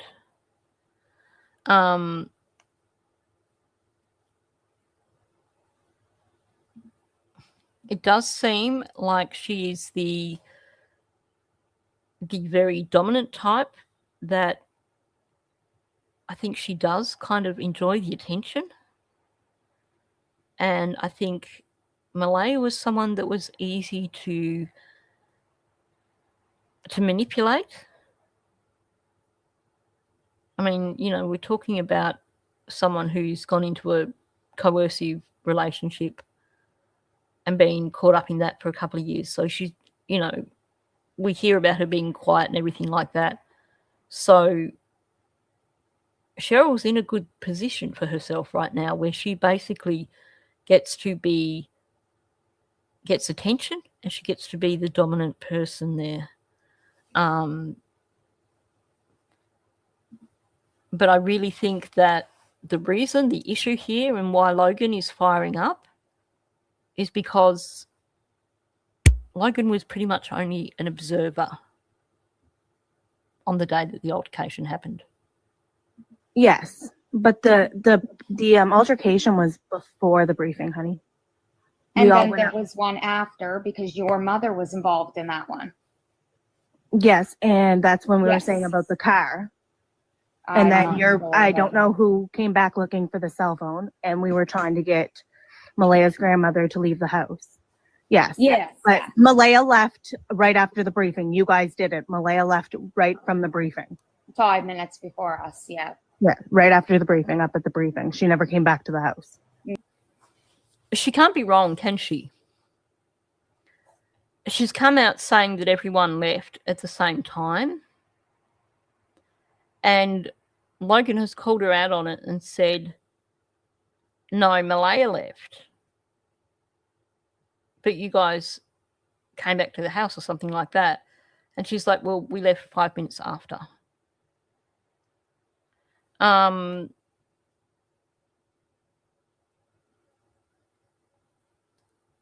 just the whole interaction here. I do get the feeling that Cheryl was just kind of inserting herself into this, and she wasn't playing an active role, like, you know, close to Malaya at this point in time. I think the only reason she was there was because she was there with Shelby. Just going to run that back again because I'm still having trouble pinpointing what's being said here exactly.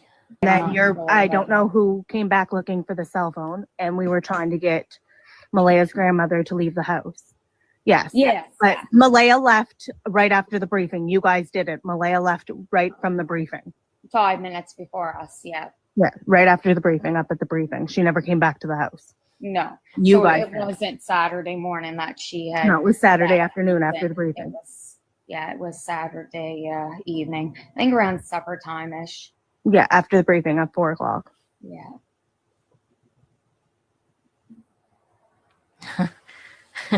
It's kind of funny listening to them butt heads.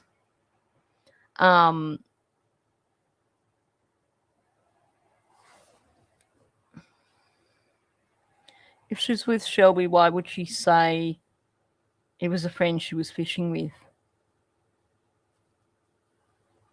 Good question.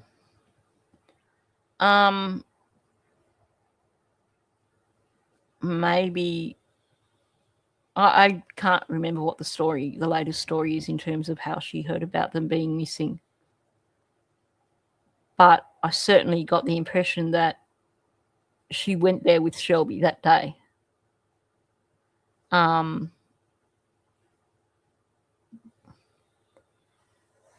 think we have missed a lot. But listening to this, I'm actually getting a bit more confused.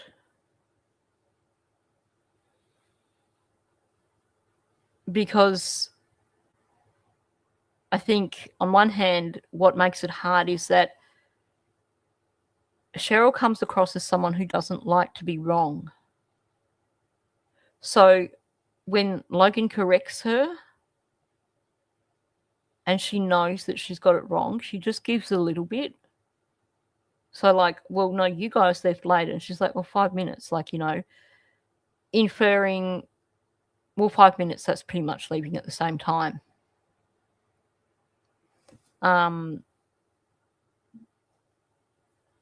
Yeah, we'll keep going. But yeah, no. And the blanket was in the garbage. The cops even went and found the other half in there. Yeah, as far as I knew, the blanket was on the railing. Yeah, no, the cops came and collected the other piece. So she came out from the get-go super confidently saying that the blanket was on the railing. Saying it like, I know this for certain. But then now,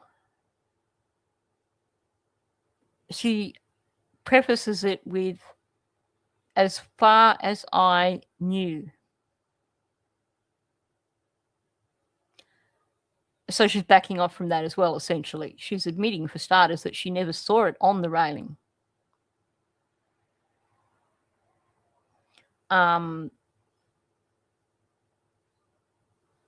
Logan's basically called her out.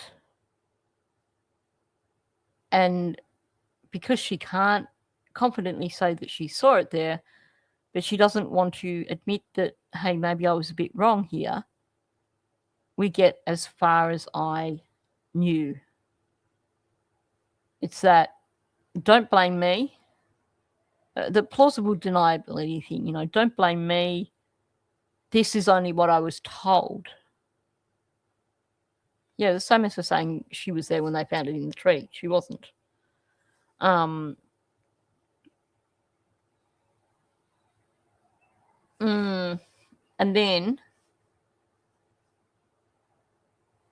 then she has another jab. I'm going to run it back just a little bit.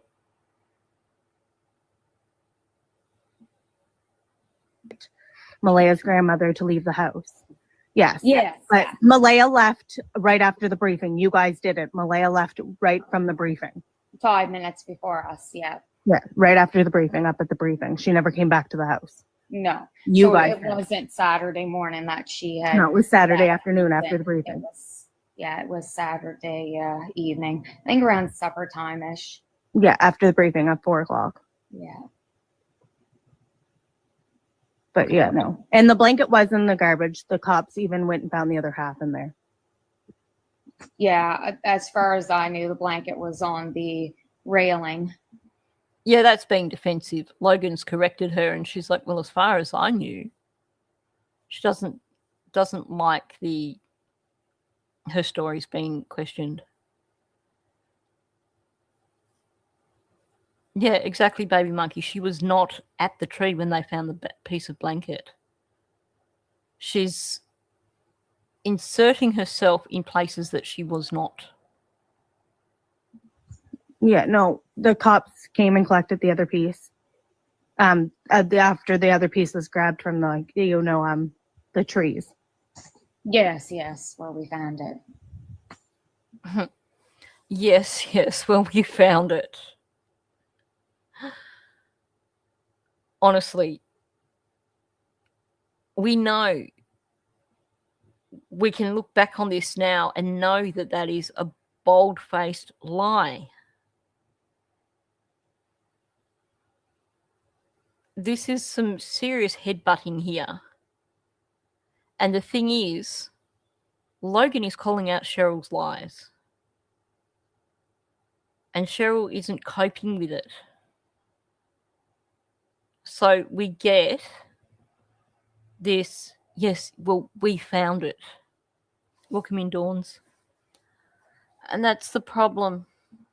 That is the biggest problem.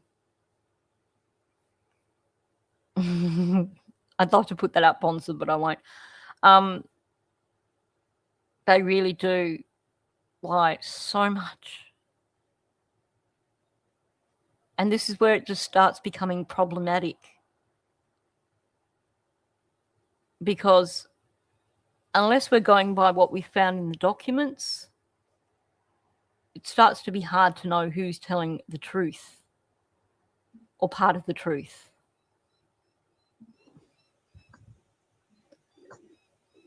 I'm still trying to place who you are, but I don't know. Wow, burn.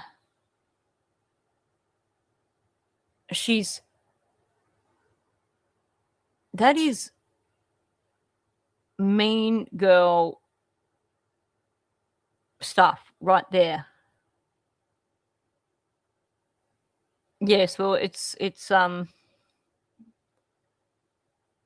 the pair of them are both not a good combination. You've got Logan very defensive, and you've got Cheryl who does not like to be wrong, does not like to be bested. But that right there, I'm still trying to figure out who you are. That's not someone trying to politely say, "I'm sorry, I didn't catch your name again." That is someone saying, "You're nobody, you're not important, I really don't give a damn what you say." She's telling Logan that Logan's a nobody. Is that Logan pointing it out? Hang on, let me run it back. That's a hard thing. Lily and Jack aren't in any of this. And there's just so much lying going on, so much BS. Okay, let's run back and see who was doing the... I thought it was Cheryl, but I could be wrong. A little bit more. Yes. But Malaya left right after the briefing. You guys didn't. Malaya left right from the briefing. 5 minutes before us. Yeah. Yeah, right after the briefing, up at the briefing. She never came back to the house. No. You So guys it did. wasn't Saturday morning that she had. No, it was Saturday afternoon after the It briefing. was, Yeah, it was Saturday evening. I think around supper time-ish. Yeah, after the briefing at 4:00. Yeah. But yeah, no. And the blanket was in the garbage. The cops even went and found the other half in there. Yeah, as far as I knew, the blanket was on the railing. Yeah, no. The cops came and collected the other piece. After the other piece was grabbed from the trees. Yes, where we found it.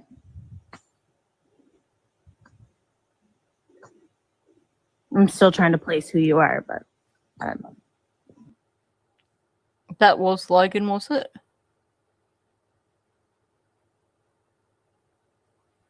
I'm going to play that again because I thought it was Cheryl. The cops even went and found the other half in there. Yeah, as far as I knew, the blanket was on the railing. Yeah, no. The cops came and collected the other piece. After the other piece was grabbed from the trees. Yes, where we found it.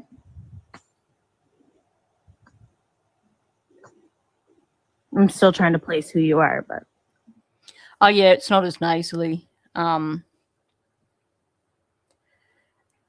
Yeah. Like I said, I wish I had more of this. That's what's going on here, isn't it? It's this whole one-upmanship. Got it. Yep.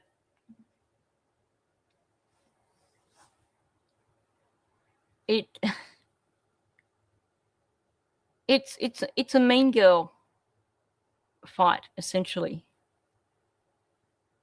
You've nailed it. Cheryl at the beginning was like, I've got no idea who you are. And now Logan's throwing it back. Like, who the F are you? Because you've got no idea what you're talking about, essentially. Yeah,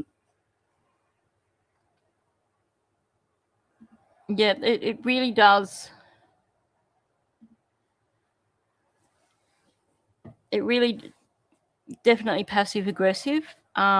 It's just this serious mean girl thing where they're both trying to best each other.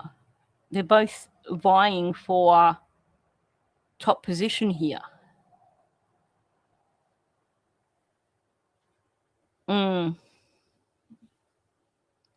Yeah, and she's definitely putting Cheryl in her place. That's for sure. That's okay. There's so many people. Yeah, I don't really want to touch on that kind of stuff. Kind of just respecting her privacy right now, but I just kind of picked up on a couple of things that you had said, and I wanted to clarify that she most certainly didn't leave Saturday morning. It was Saturday into the evening after the briefing. yeah, Susan probably misspoke because I said that in our No, first. that's okay. That's okay. It's almost painful to listen to, isn't it? Yeah. That whole you like named it right up. That whole critical mass thing was pretty damn quick. I think,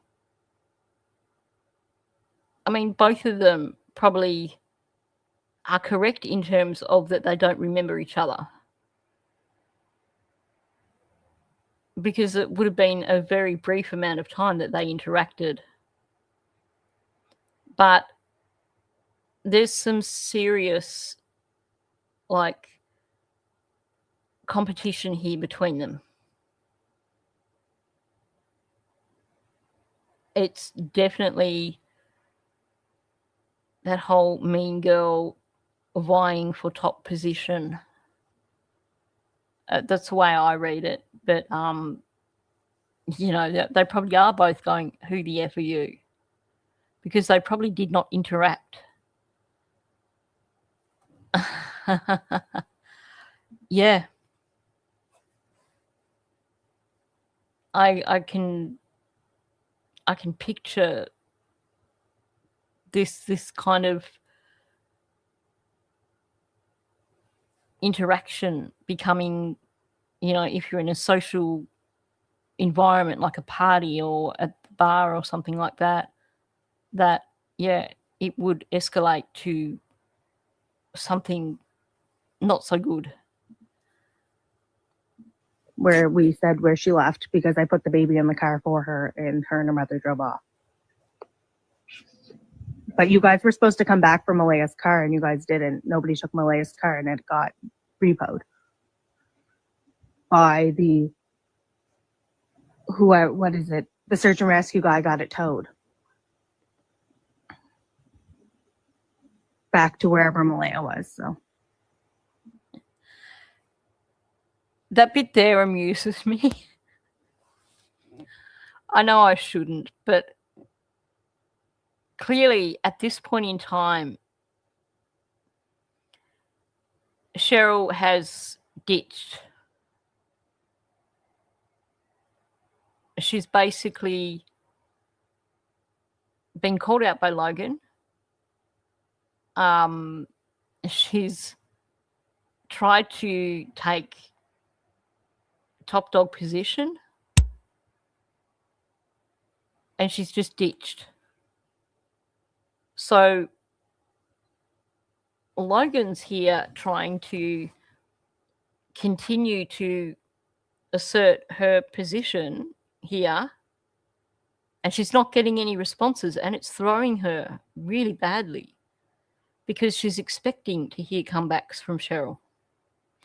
Welcome in, Detective Tam. The car wasn't repoed. Repo is like, when you have a loan for it and the loan company come and take it back because you haven't made your payments. And honestly, we've not had any solid confirmation of who arranged for that car to be towed. She's trying to throw shade on Malaya now.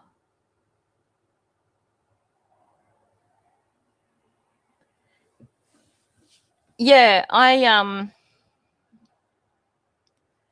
when I first heard it, one of my first reactions was the bit that is left out here, the audio that I pulled out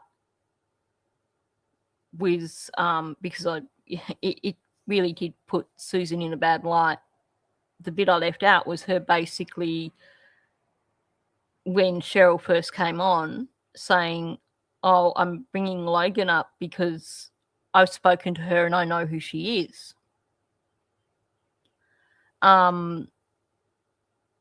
So that kind of made me feel sorry for Cheryl straight away because it sounded like Susan was essentially setting her up immediately to have Logan come back at her. But then when you listen to the pair of them,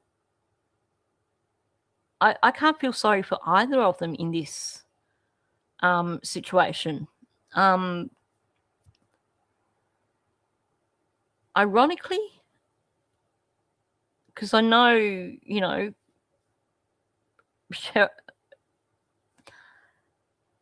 Logan is the one who is setting things straight here. These are things that we know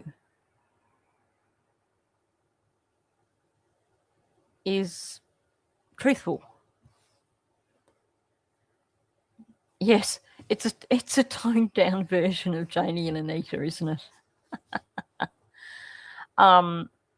Thankfully, neither of them were quite as unbalanced as Anita. But yeah, Cheryl clearly was like, "I'm losing the fight. I'm going." The car was not repoed. The Galarathon, yeah. You guys, I thought her stepsister or whatever was supposed to take the car That was after the whole altercation because they were trying to get I don't Malaya's know. grandmother out of the house because she didn't want to leave. I don't know. That's not really relevant to anything I was talking with Susan about. I'm not. No, that's fine. She's shutting down essentially.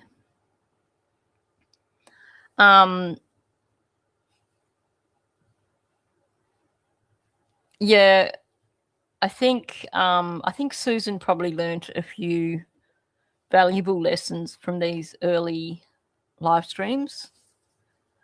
Got to remember that before this case, Susan was only on TikTok, I believe. And from looking at her content before this case, I think she was mostly dealing with political stuff. So thank you, Pinky. Very much appreciated. So these early panel discussions, this was a new thing for her. So I think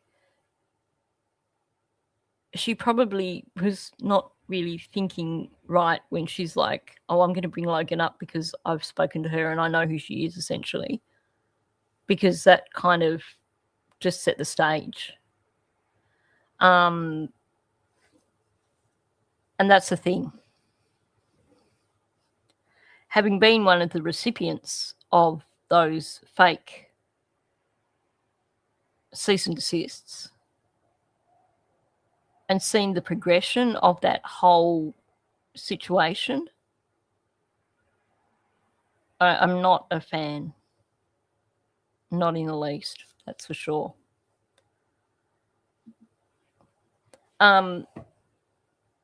So Logan she's basically nailed Cheryl here, and Cheryl's basically trying to back out of the whole thing now. Kind of doing this is not really what's important, so I'm not going to address it, meaning I'm not winning the fight, so I'm not going to argue anymore. Just run that back a little bit. You'll hear what I mean. What is it? The search and rescue guy got it towed back to wherever Malaya was. So you guys, I thought her stepsister or whatever was supposed to take the car. That was after the whole altercation because they were trying to get Malaya's grandmother out of the house because she didn't want to leave. I don't know. That's not really relevant to anything I was talking with Susan about. I'm not. No, that's fine. I just wanted to make sure that you guys knew that Malaya did not come back to the house. She left right from the briefing. You left. Yes, absolutely. I was with her. It's taken the wind out of her sails. She's basically realizing here she's not managed to get top dog position. So she's basically trying to back out now.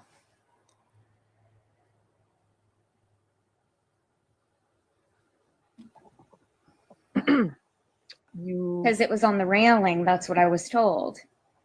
But if you were Whether there, it was on the took it from the railing garbage can. or in I'm the just- garbage, you- it doesn't really hold matter. on. You said about you were like coming in here to correct people about the blanket, Yes, and you. because it was on the railing. That's what I was told.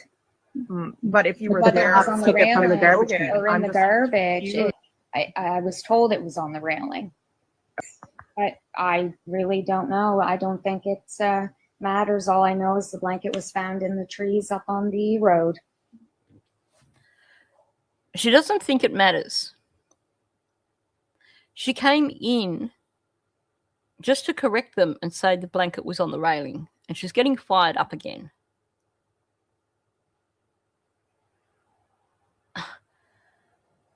So she was backing out of the conversation, and then she's like, I'm going to have one last go.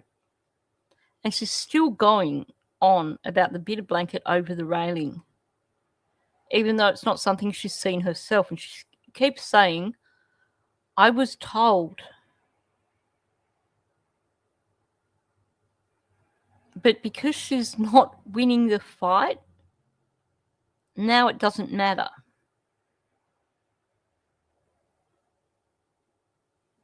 She went up specifically to argue about the blanket, but now it doesn't matter. And exactly, it matters a lot. They've sent both pieces of blanket off for forensic analysis.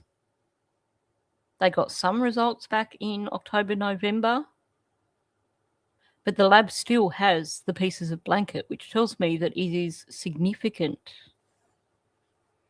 Because if it went to forensics and it came back as, not having any deal of significance, it would just be re-entered into evidence. It would not be retained by the lab. So that to me says that there is significance to the blanket. So Cheryl basically losing the argument and going, well, it doesn't matter, it's just a reaction, not about the blanket, but about her basically being put in her place and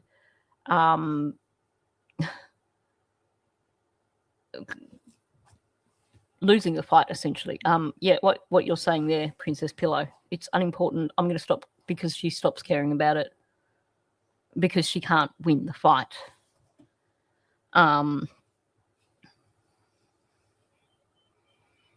Yeah, I think that's exactly what it is. She will. Yeah. Well, it's not even admitting defeat. It's deflecting from defeat. She lost the argument. So now she's turning around and saying, well, it's not important anyway. It's a way of saving face. Because it's like, well, it doesn't matter.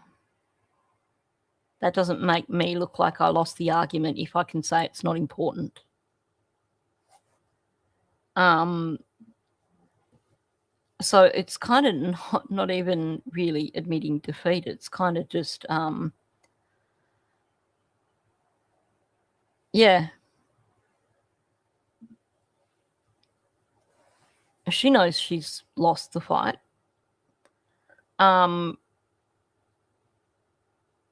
So basically, she's got to find a way of backing out of it and saving face. Because it certainly sounds like neither Cheryl or Logan are the sort of people who like to lose an argument. And it sounds like Cheryl, what we've heard here is that when she's caught out as being wrong, then she has to diminish the value of what it is she's been wrong about. She's saying we all left at the same time, and Logan points out that they didn't. So she's like, well, 5 minutes. With the inference there being, well, 5 minutes, that's the same time. Essentially, I'm not really losing the fight here. I'm still right. Because she doesn't like to be wrong. And then again with the blanket, Logan has, again, just, completely knocked her down in this fight. But she doesn't want to admit she's wrong. So this is the closest she's going to get. Yeah, taking the wind from her sails, 100%. 100%. Yeah, called out 3 things in one sitting. Okay.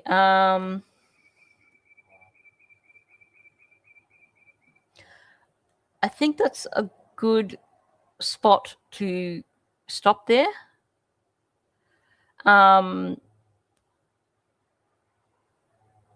Because the next bit is when she's talking about the dog and Lily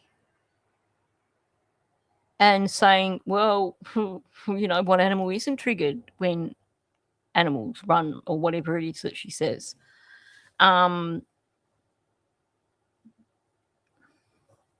Yeah, there's some serious clashing of personalities here, that's for sure. But I think I want to address the dog comment and the dog thing fresh in another live stream, because it does my head in every time I hear it. And I think I will have a lot to say about it. So I am going to finish off here and come back to that bit tomorrow. Start off with the dog comment. So thanks for coming in, people. I know I've been a little bit